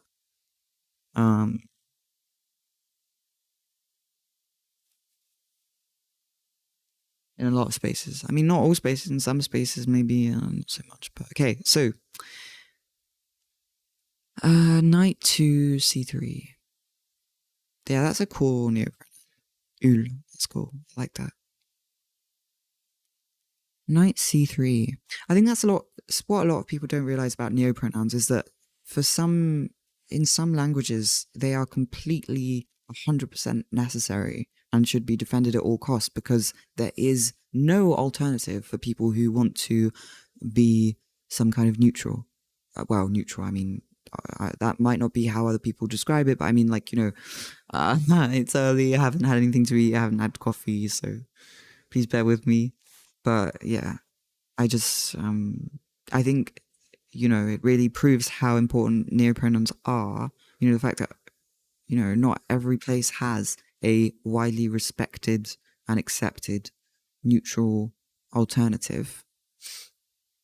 So people in, I think that, I was thinking about making a video about this at some point or talking about this in video before all of the stuff happened. I wanted to talk about how, I wrote part of a script about it at some point about neopronouns. And in defense of neopronouns, I use that as an example, because I think it's a very good example of how restricted some people's opinions about neopronouns are just because they only speak English.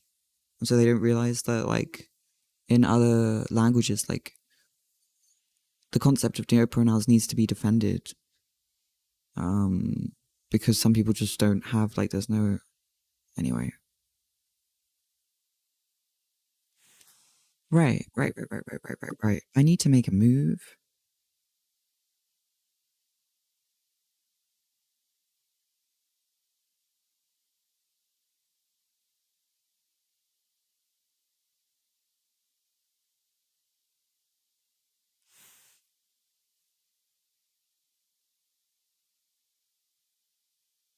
I think that they want to put their knight on b5. That's why they put their knight on c3. Like, it's just the most logical square for them to want to go to. Because if they put their knight on b5... Wait, b5? I can't get them. However, I could anticipate their move.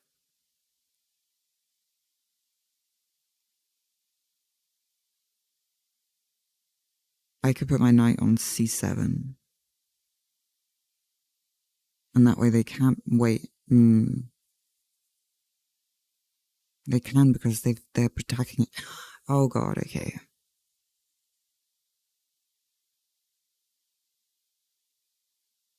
This isn't looking the best. This isn't looking the best. I will say this is looking pretty bad because they've got the bishop on that diagonal as well. So I can't do anything. Can I, though? Could I hatch my own plan? I can. No, I can't.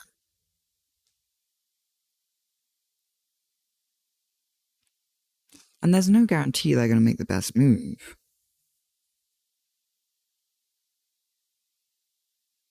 I should probably just develop my knight. Knight to e7.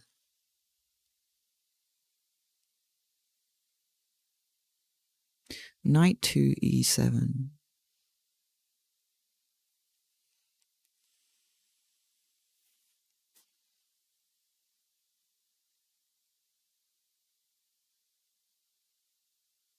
The storm just broke down your aircon and knocked down your fence. What? That is really intense. Are you okay? Holy damn.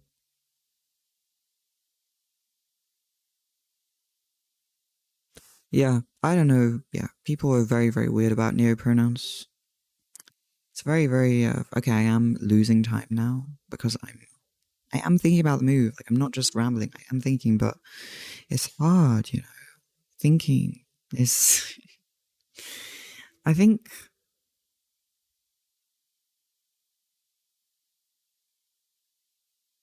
I'm going to put my knight on e7.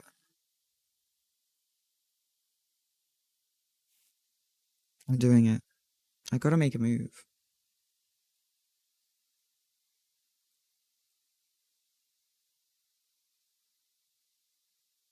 Knight f6. Oh, I put it on the wrong one. Okay, that's fine. I did that last time as well. That's cool. Do you know that oh my god, I looked at my accuracy with my pieces. You can look at how accurate you are with your pieces on Lichess.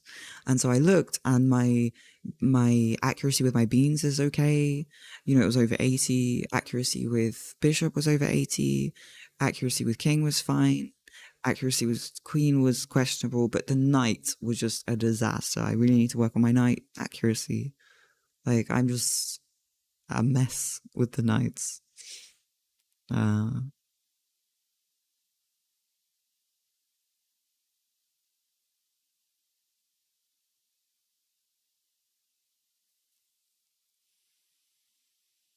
Your favorite misgendering story is when you got sheed in a men's tuxedo with a pronoun pin and a man bun, wearing a glitter beard. It was not cool. That sounds awful. That's part of the reason as like a he-him. As a he-him, who doesn't really look like a he-him to most people. Clearly because, you know, of my experiences. That's kind of why I'm afraid of making an effort, like when it comes to pronouns, because I feel like if I make an effort, I try and get people to like gender me correctly at events and stuff, I'll just be so disappointed if people just like, I don't know, it would make me sad, you know. So I'm sorry that happened to you, because I know that I just I kind of avoid the I'm very good at avoiding things that make me uncomfortable. So people are used to being lazy about gender because it works so much of the time. Yeah. Well, I'm disappointed that I screwed up that knight move, but clearly it was a move that is a legal move that did not blunder my queen. So who's the real winner here? That's what I'm. That's what I'm thinking. Can't be that bad.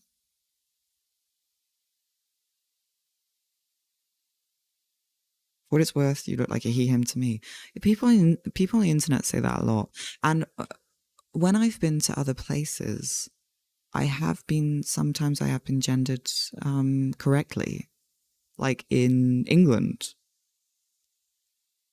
specifically London. I have been gendered correctly. I've been gendered correctly in Paris, but being gendered correctly in the city where I live is like basically non-existent. I think it's because there's the visual aesthetic of masculinity in the city where I live is quite like not me. Whereas I think other people live in places where maybe like there's a broader visual definition of masculinity. Whereas here it's very like rugby, like kind of like a like a big dude, In California you get he/himmed a lot of the time. Yeah. I got he/himmed in London by a few people. Wait, no, in Paris more so, I think. But also, like, I didn't spend very long in either of those places. Yeah, for sure. If I lived somewhere else, I think I'd get he/himmed. Certainly, yeah. It's something to do with like the conception of masculinity in different places. Goes to show how made up gender roles are. I know, right? What? So now I've got to move to a city that sees me as a he/him because, like, what? Ugh. I mean, to be honest, I wouldn't mind moving to a city, but like I'm seeing something cool. Wait, no, I'm not seeing something cool. I thought I saw something cool on the board that I could do, but actually no. I'm still trying to find ways. They made a move. They made a move. They made a move. Okay, so I'm not too down on time anymore, so I can chill out a little bit, but not too much. Not too much chilling because, you know,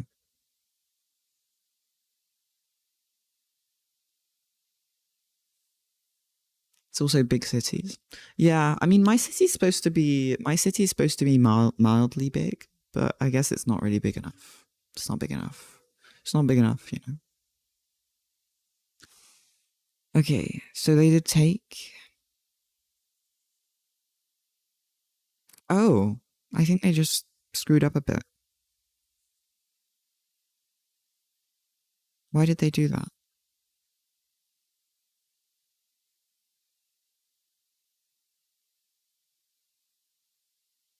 Okay,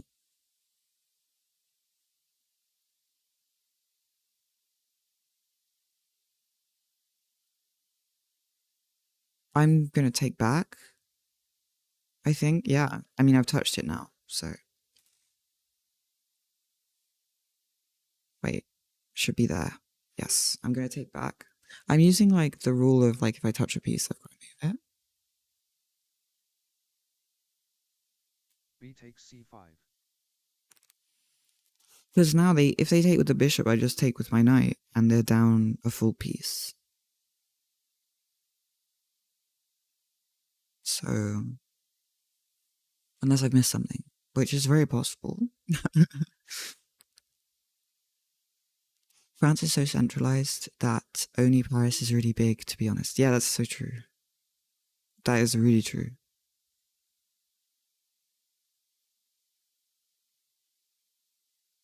They're used to seeing more people, so there's more variation.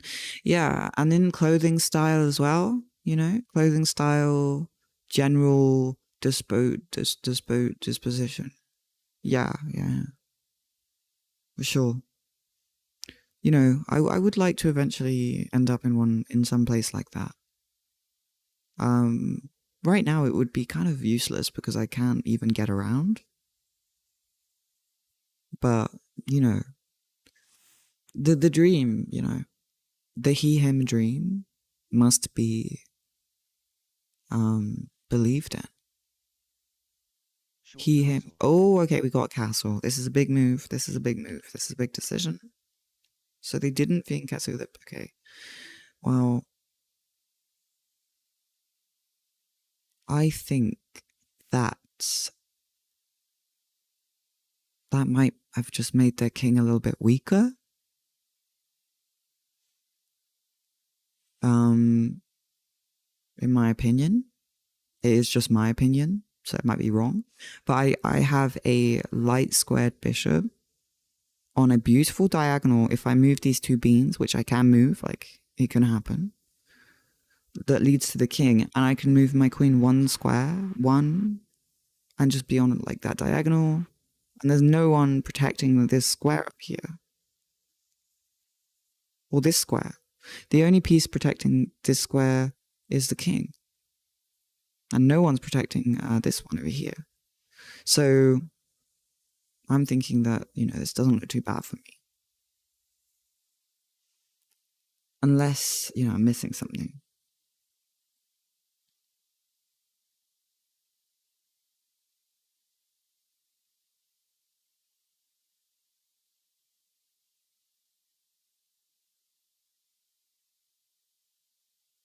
Mm-hmm.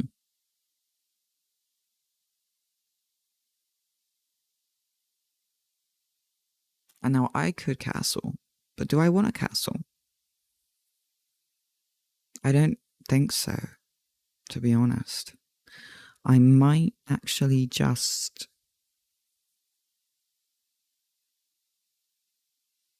not castle.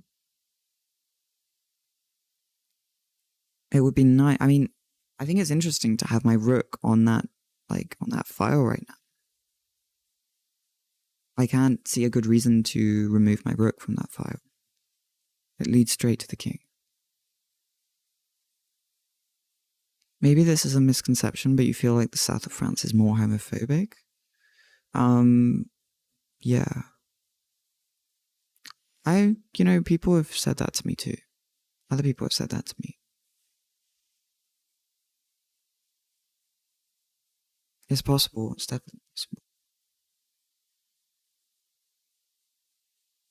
I wouldn't put it past the south of France. If you know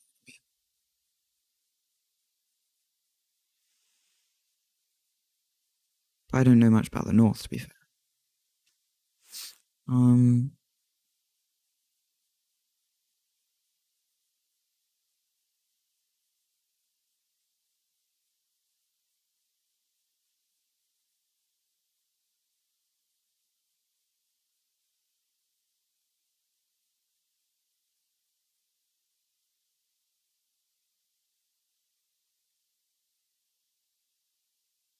Oh, I see a nice knight move.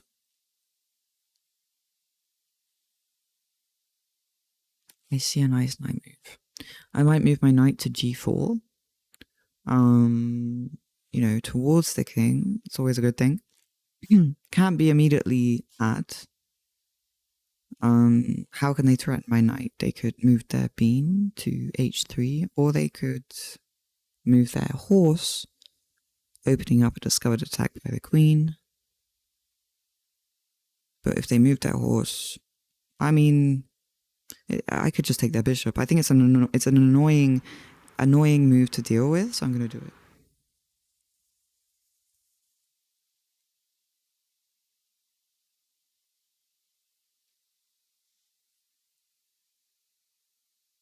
Knight g4. Knight g4.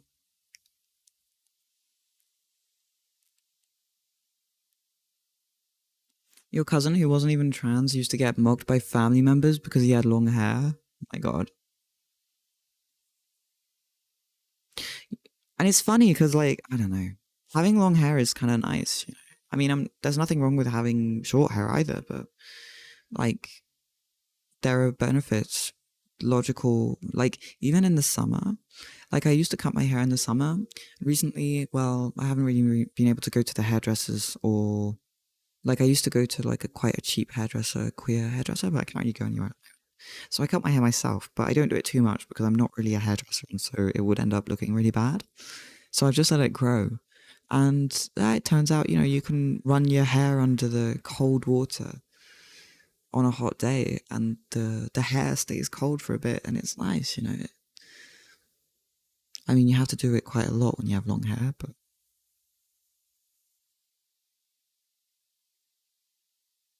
just having long hair, it's enough for some people to be like, excuse me, why are you doing gender in a way that I am not comfortable with?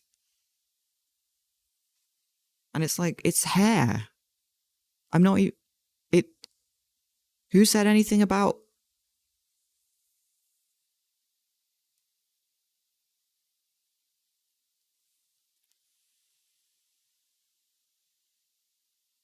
it's funny as well, because I'm sure a lot of men through history, very, very men, I would say, have had quite a lot of hair.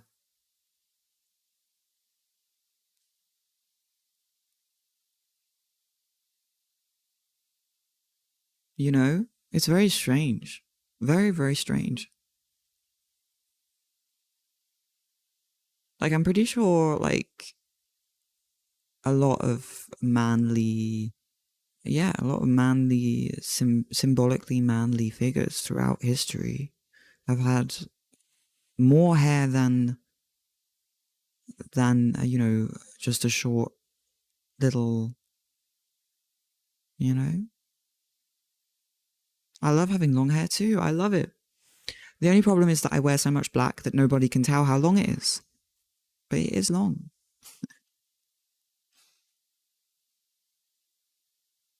Historically, long hair, makeup, heels, dresses, and pink used to be manly. Yes.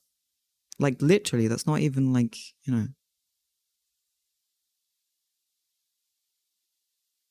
I think I've stumped them a bit with this move. I mean, to be fair, if I take their bishop, they have to take with their bean because their queen is under attack. And if they don't take with the bean, I will take their rook. So I've put them in a bit of a sticky situation here, I'm realizing, because when I take the bishop, they have no choice but to take with the bean. Even if they move their bishop, I can still jump to that square, and they have no choice but to take with the bean, which is really putting their king in a sticky situation, I would say. Male rock stars with long hair. I mean, yeah, there are loads of them. Same people who make fun of people for having long hair. Masculine presenting people for having long hair. Same people are going to go and listen to bands with guys with long hair. And they'll be like, oh yeah, this is only good band. And they'll be like, oh, this guy in history, he was such a manly guy. And you're like, oh, he has long hair. I think I've stumped them a bit with this move. Ask whenever people see us being gender non-conforming. Yes. I think I stumped them a bit with this move. Yes. Oh, that's brilliant. Yeah, that is good. Ow, ow, ow. Hand pain is present. Ouch. They moved the bishop.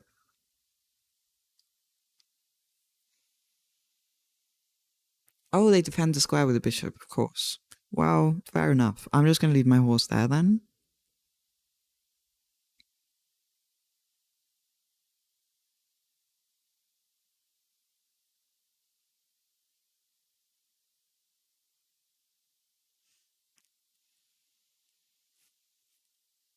Okay.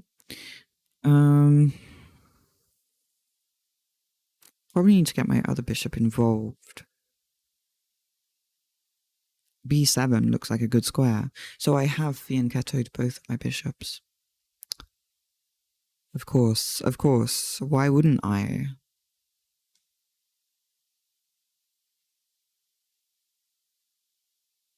Okay, let's do it. Okay, I'm going to use my left hand because my right hand, let's not. Bishop b7.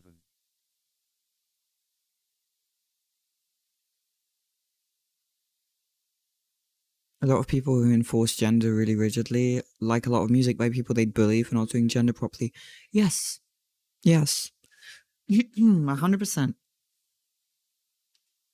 It get 200%.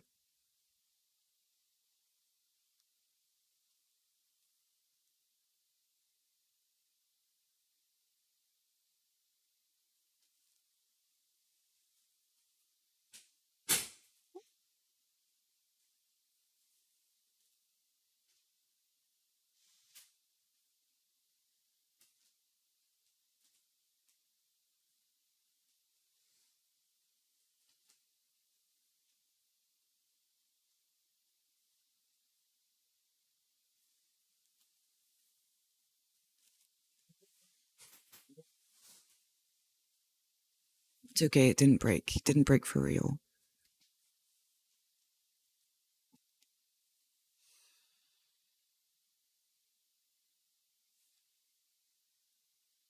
Bishop Okay, B7. they're still thinking.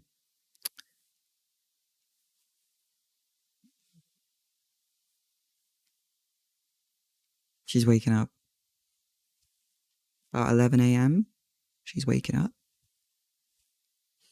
She's so funny when she wakes up because her ears are like almost like, you know, when you wake up and your hair's like a mess? That's what my dog looks like.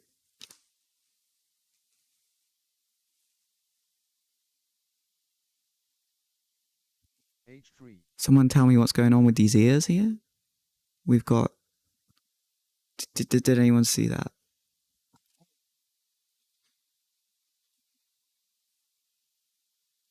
What's that? It's like her ears have not been. Like she hasn't fixed her hair yet. And it's all like all over the place. What's going on? What is that? Oh no.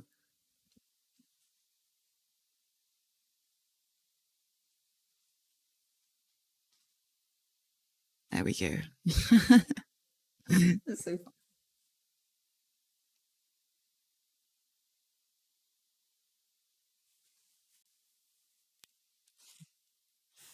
Anyway. Oh, it's my go. Okay. They moved a bean. I repeat, they have moved a bean.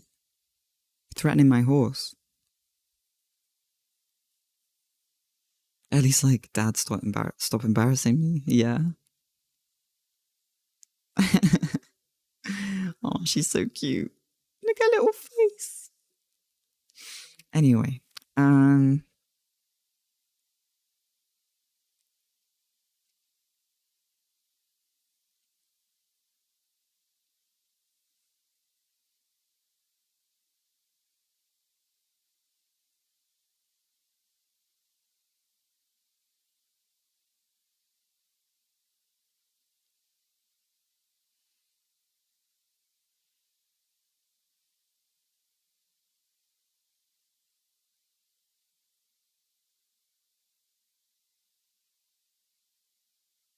oh god, it's my go. Ah, okay.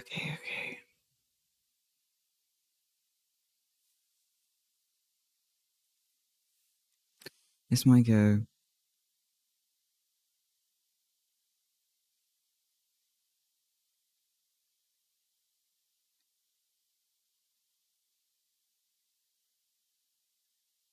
Okay, I think I see the move, but I'm gonna think a little bit more. Well, move 11. Okay, no, I don't really have time to think too much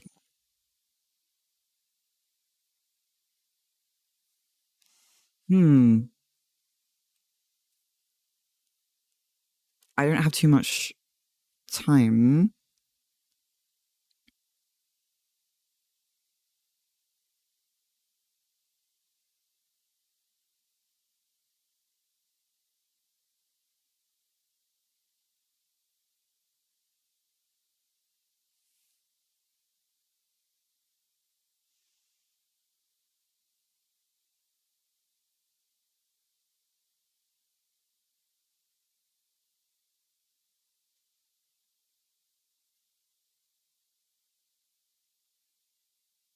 I think I know what I'm gonna do. I'm gonna be a bit of a spicy guy, a bit of a, bit of a troublemaker, one would say, and I'm gonna push my bean to h5.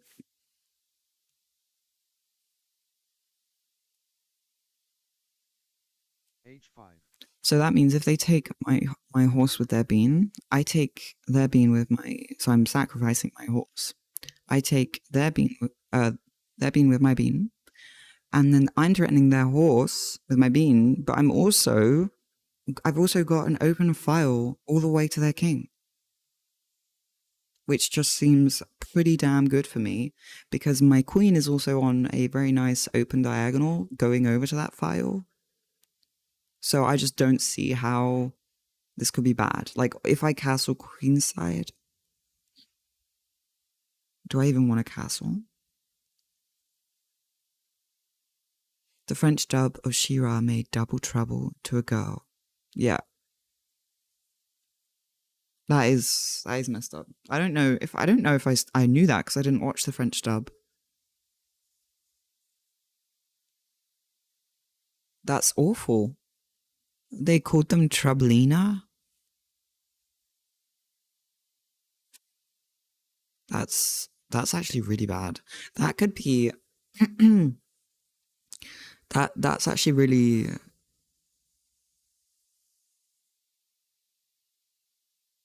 interesting information. I mean, it's awful, but it's also interesting in the sense that France has a real issue. France has a real issue with non-binary stuff.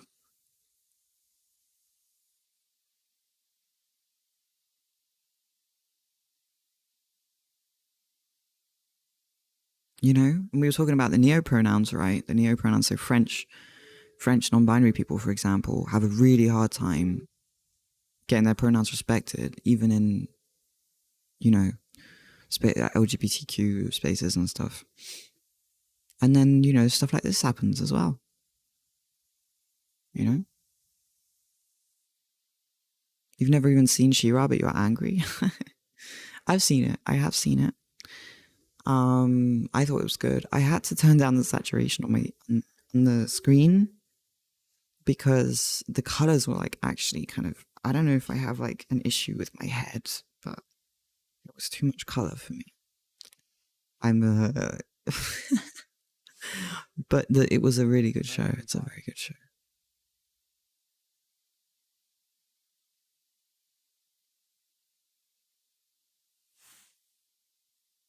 Okay, knight to b5. b5.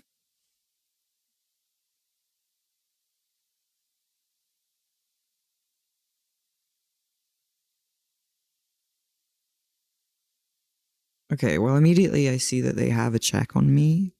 They have 2 checks. But they probably won't go for the check on c7. They'll go for the check on d6 because it's not protected. So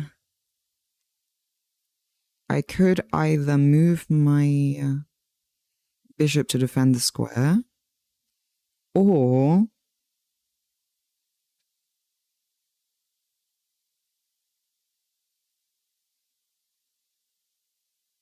yeah, I think I'm going to move my bishop to defend the square.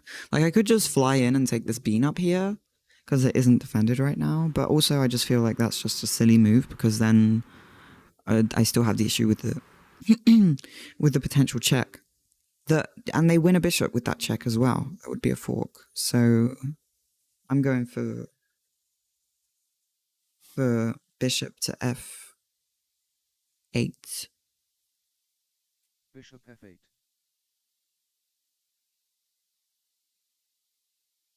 I wish we could get cartoons with openly non-binary main characters and not just tertiary characters that appear in season 2. Yeah, that's the dream. You need to watch She-Ra and a bunch of other shows. If it makes you feel any better, like, I'm awful at watching shows. I haven't watched a show in a very, like, the only time I really watch shows is when I'm with people, and I don't really see a lot of people at the moment, so I don't really watch a lot of shows. I sometimes watch some shows with friends that come over, but we don't really have time to really watch a show,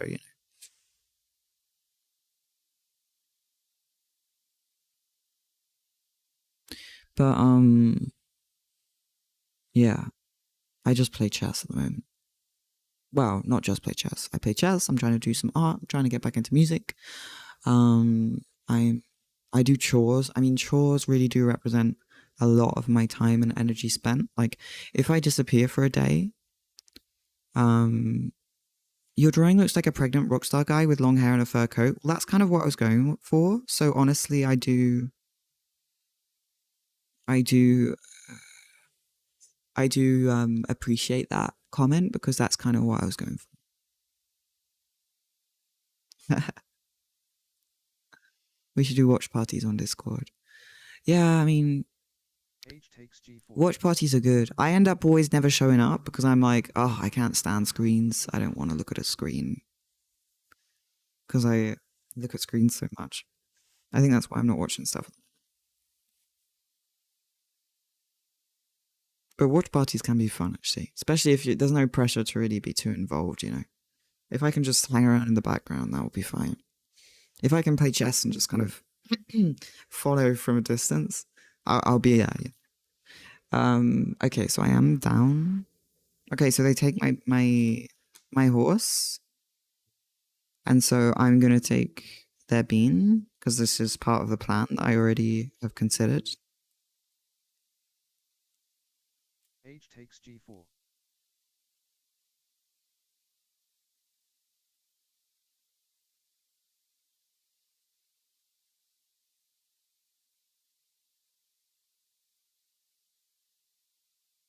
The Boys is really good. See, I've heard things about The Boys, good and bad. I've heard they also like I heard from someone that they thought they kind of didn't comment enough on. Oh, that was a dog sneeze. I love them. I love them.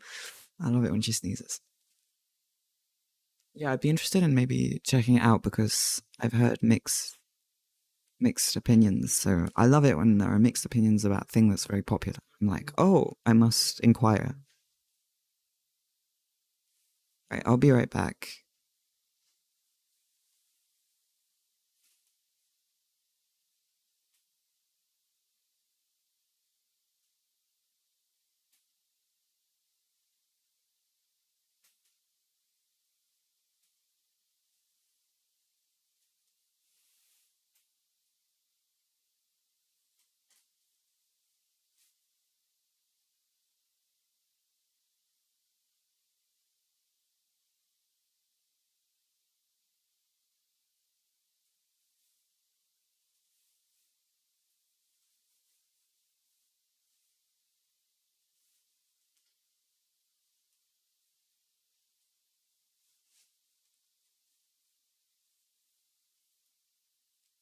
Put some longer shorts on because I realized that my shorts were so short that they looked like it. I looked like it didn't have shorts on. So I put longer shorts over the short shorts. Knight E5. But guys can wear short shorts. It's just it looked like there was no shorts. I was like, oh, for fuck's sake. Knight E, knight Okay. E5.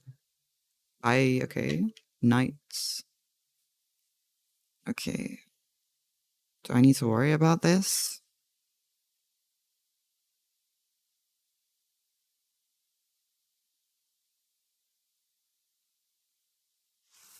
I'm looking for checks. The thing that I could see being annoying is knight to f7, because then I would have to take with my king, and that opens up a whole situation, a can of beans that I don't even want to have to deal with right now.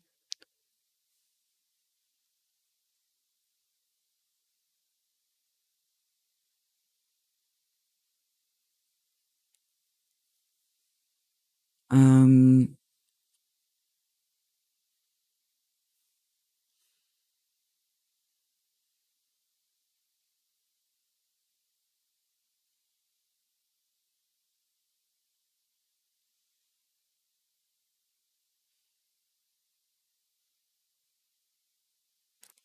25 minutes left. I'm not too bad on time.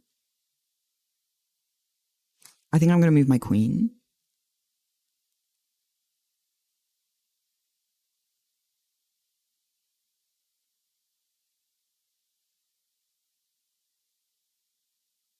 I was thinking e7, but then I was like, is it good to have my queen and my king on the same spot? And also, I don't know, I could go to e7 or I could go to f6. f6. I think e7's a little bit safer. I can't like be countered as easily on e7. And it protects the square so that I don't have to move my king.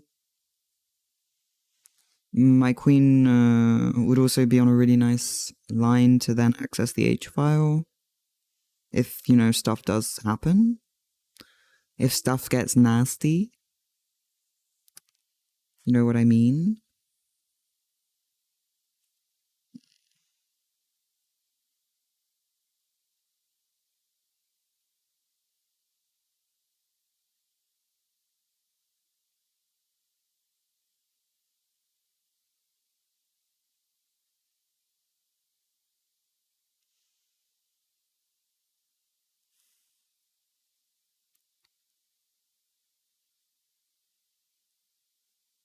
There's lots of good criticism of the boys, which I agree with, but there's lots of bad as well. Granted, it usually comes from either outright idiots who couldn't figure out that Homelander is a villain or people who haven't watched it want to give an opinion.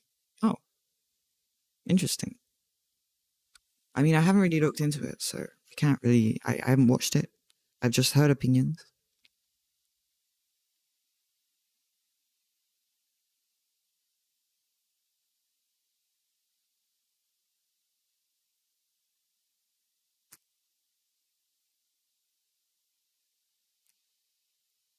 Hmm.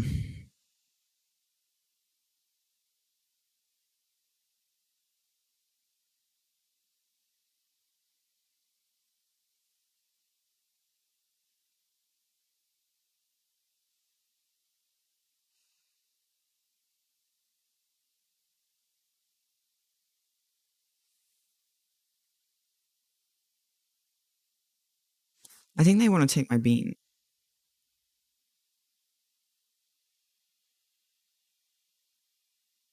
That's definitely what they're trying to do. They're trying to take my g4 bean. I don't think I can defend it. That's the problem. We might have to let go of the hope of keeping that little guy alive. It's unfortunate, but just how it is.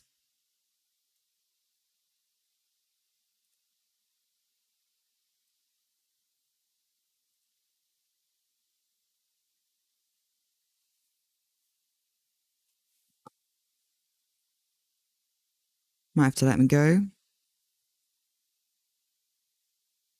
Just, you know, it's just how life goes. Or could I save him?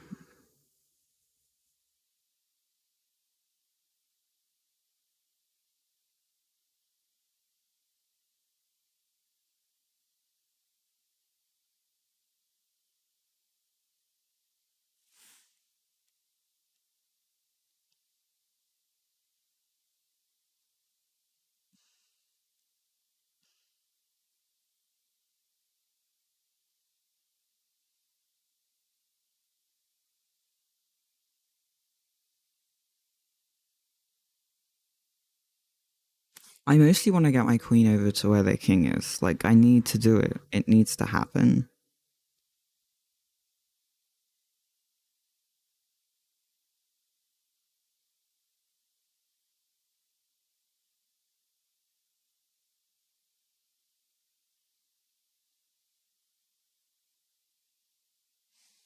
Just trying to figure out what square I could even go to.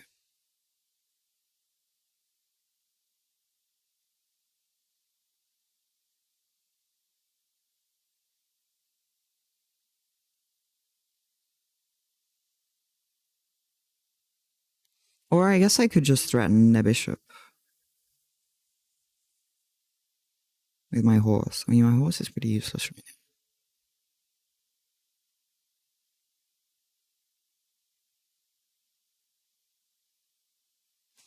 now.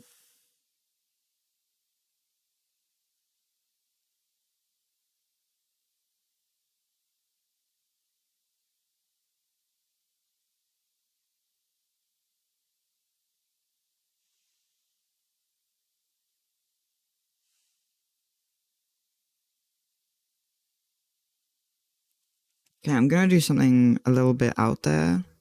I'm just gonna abandon my bean.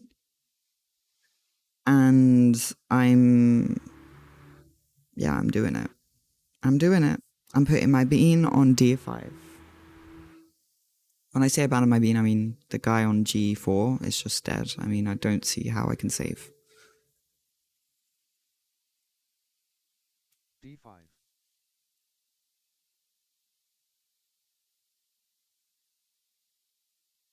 Squid Game was extremely leftist. Well, I feel like Squid Game was extremely leftist, and then the end was a bit disappointing to me. I felt like the end was disappointing, but then there were good parts in the show for sure, and I watched it all, which is not, I don't watch the whole show of a lot of things. I always end up doing other things, but yeah, it was very gripping. Is that a good way of describing Squid Game? As a leftist, I found it gripping.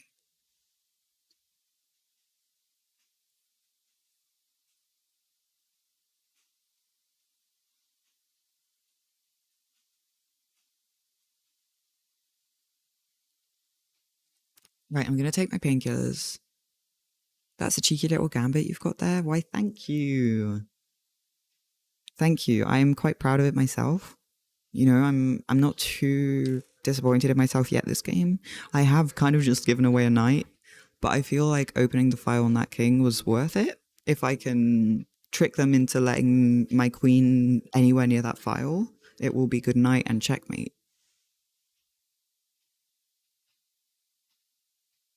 Squid Game was leftist, but I feel like it didn't teach me anything valuable because I've seen this message many times before. Well, I feel like the message was it was during the show, it was more explicit than some other shows, I suppose, in some bits. But then at the end, I feel like there could have been a more political, like the last episode, like, am I remembering correctly? I just felt like it was like, oh, you feel like the end was a bit disappointing too, but you feel like that you think they're making another season. Oh, I did not know they were making another season. Well, maybe, I would love to be proven wrong. I love to be proven wrong. Start, criticizing things.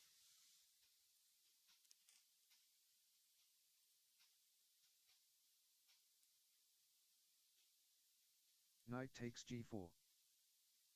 Okay, so they do take the bean, which we saw coming. I had emotionally prepared for this moment, so that's fine.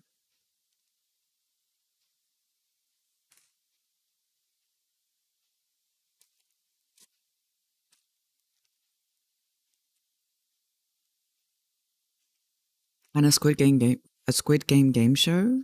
There's a Squid Game game show for real? I thought that was like a meme.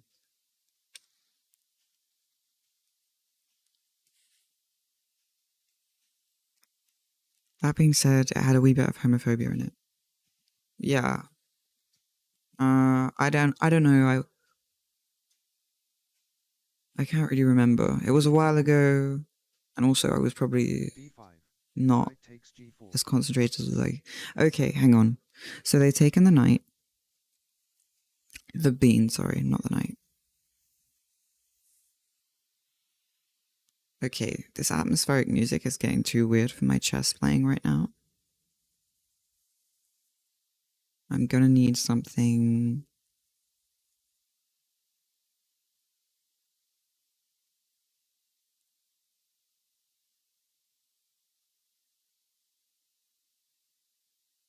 No, I'm gonna need to make a move, and then I'll put more music on.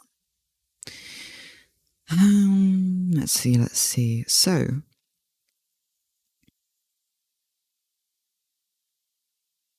So now my plan was just to take with my d5 bean, I think, in this situation, but I'm just making sure. Because if I take, then they take with the bishop, and I take with the bishop, I win a bishop. And my bishop is like right up in their face. I'm basically threatening. I'm being very threatening. Let's just say that.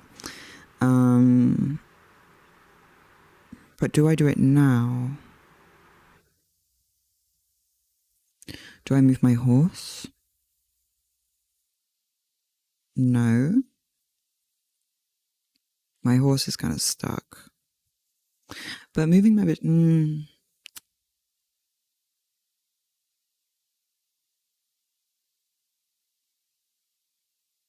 I think I'm gonna take. I think I'm gonna take. I'm gonna take.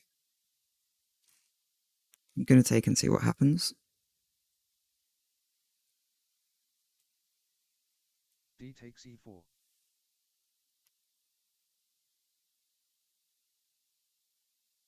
Reminder that Netflix is not based. Corporations can't be based. Very good take. Yeah, and did you know that okay, so the Queen's Gambit, the show about chess on Netflix that I've seen because I like chess. I didn't know this, but in the show they lie about the achievements of one of the first women grandmasters. Basically they say that the strongest at one point in the show, at like a crucial moment as well when she's going up against like the grandmaster or whatever, the show says like the voiceover says, "Oh, Beth Harmon is the first woman to go up against blah blah blah blah. There have been other good chess players like this woman," and they talk about a woman who actually existed, and then they say, "But she never played against men," and that's just a lie.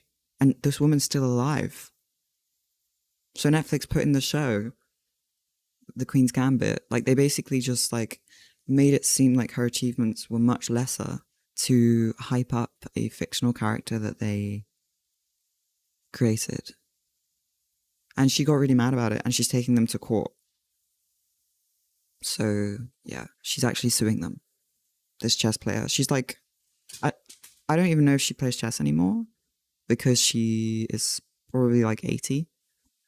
Bishop e2. But yeah, she's taking them to court, which is pretty cool. D takes bishop e2. Okay. Good for her. I know, right? Okay, bishop. D bishop. So I got them to retreat the bishop. I've only got 16 minutes left.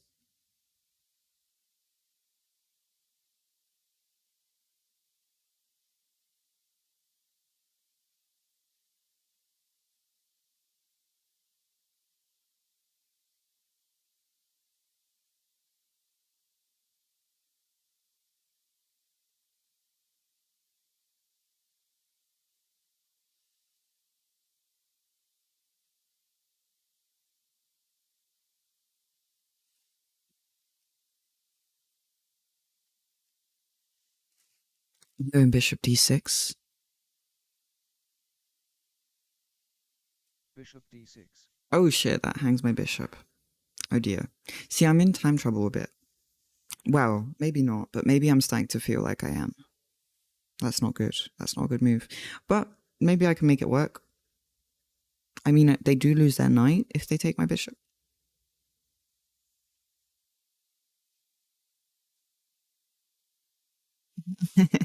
Fuck the corpos. Hell yeah.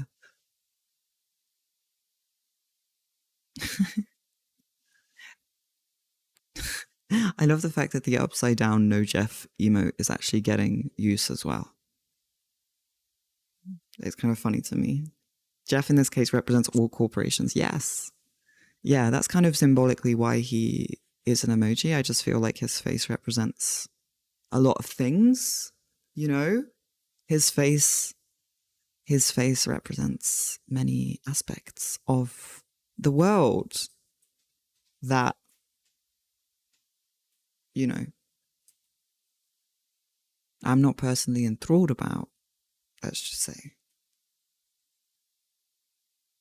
Bishop c3. Okay, oh my god, they didn't take my bishop that I just hung for no reason. So that's really good.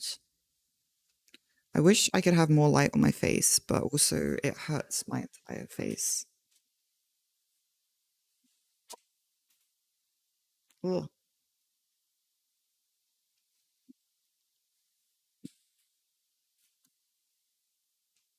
It's too much. It's just too much. I don't know how people do it.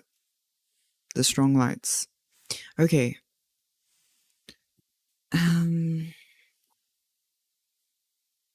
We have a bishop move.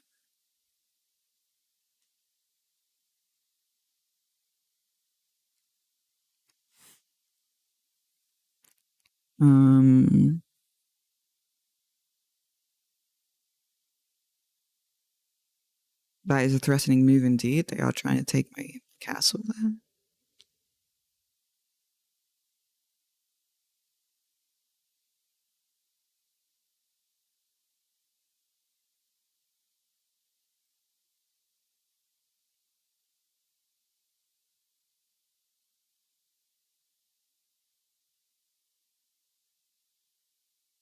Can I surround their queen? Can I do something? I don't think so. I'm gonna have to move my castle, which is really annoying because I really liked it on that file. It's very frustrating.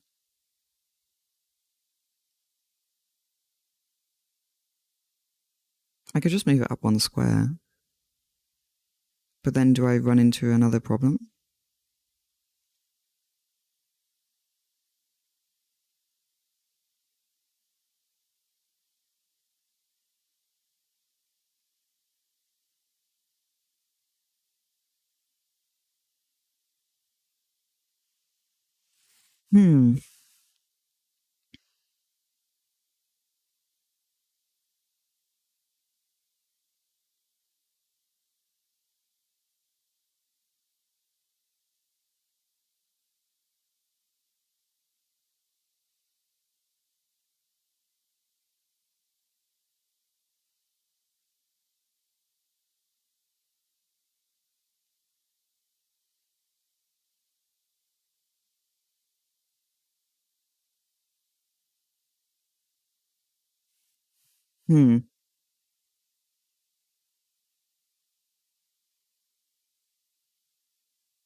This is, I think I'm in a bit of a sticky situation here.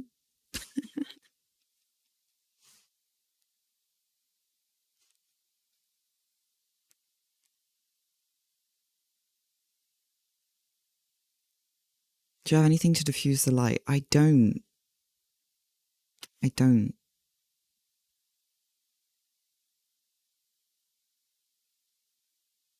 Thank you for popping in. It's very much appreciated, everyone. You don't understand chess. I'm just here for the chill vibes. I don't play this game and barely know the rules. Oh, well, thank you all for, for sticking around, even though I'm playing a game, it's very cool. Okay, let's see.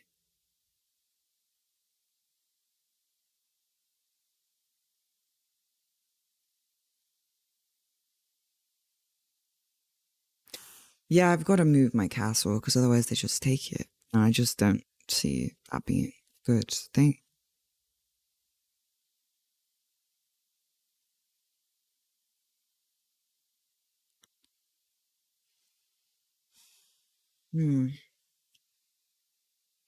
Bit worried about this right now.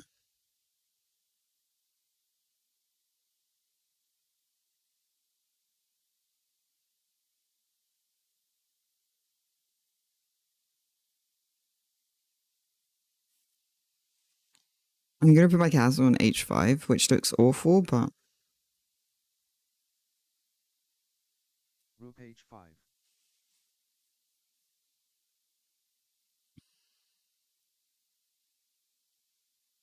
I don't understand either, but you have the chillest vibes. Why, thank you.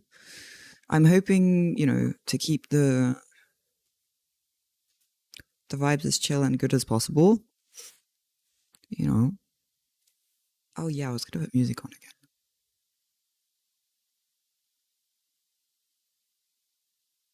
A white shower cap or a pillowcase. Okay. I could try that. F6 check. I knew this was gonna happen. I could see this check. It had to happen, It had to happen.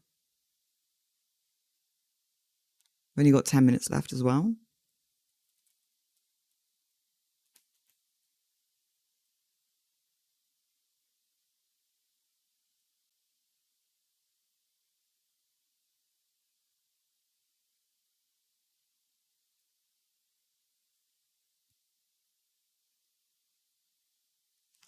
I'll be playing some more Spire and some more other games as well. I think my head's been a little bit like, honestly, yeah. Oh dear, I just got forked. I think I could probably resign now. I screwed up. Oh, damn it. Yeah, I've screwed up. I mean, I just got forked like someone who just lost the game.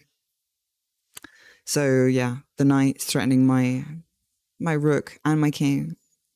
I'm just gonna resign. And I'm low on time. I gotta play longer games. Okay, so next stream I will play 2 hours per person. So because I'm running into time trouble. I'm getting really anxious about the time. So, you know, if this is what I have to do, it's what I have to do. I will play the longest games I can possibly play. And that's okay, because there'll be extra rambly streams.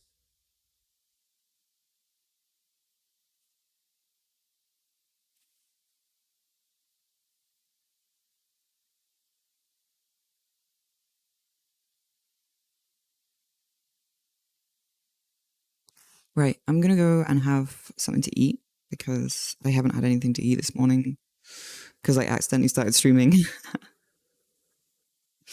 So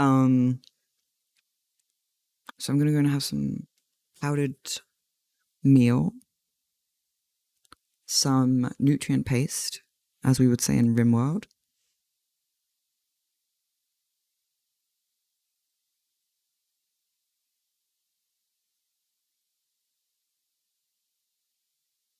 Spy is really fun to watch because it's fun to see where people take the runs.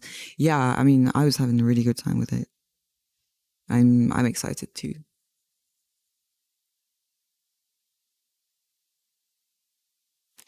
Thank you so much, everyone, for stopping by. I will be back in a bit because, you know, I was originally planning on, you know, having a shower and streaming in the early afternoon. I just turned on my computer to see, you know, see if I wanted to. Oh, yeah, I wanted to do the alert box stuff and stuff like that. And I accidentally started streaming. So, yeah, I'll see you all in a bit. Thank you for stopping by. I will be back later for some more antics. Sorry about the, you know, questionable quality of play. To be fair, it was an accidental stream to start with. See you later, and thank you all for stopping by. Please take care, stay hydrated, have a snack, and I will see you very soon.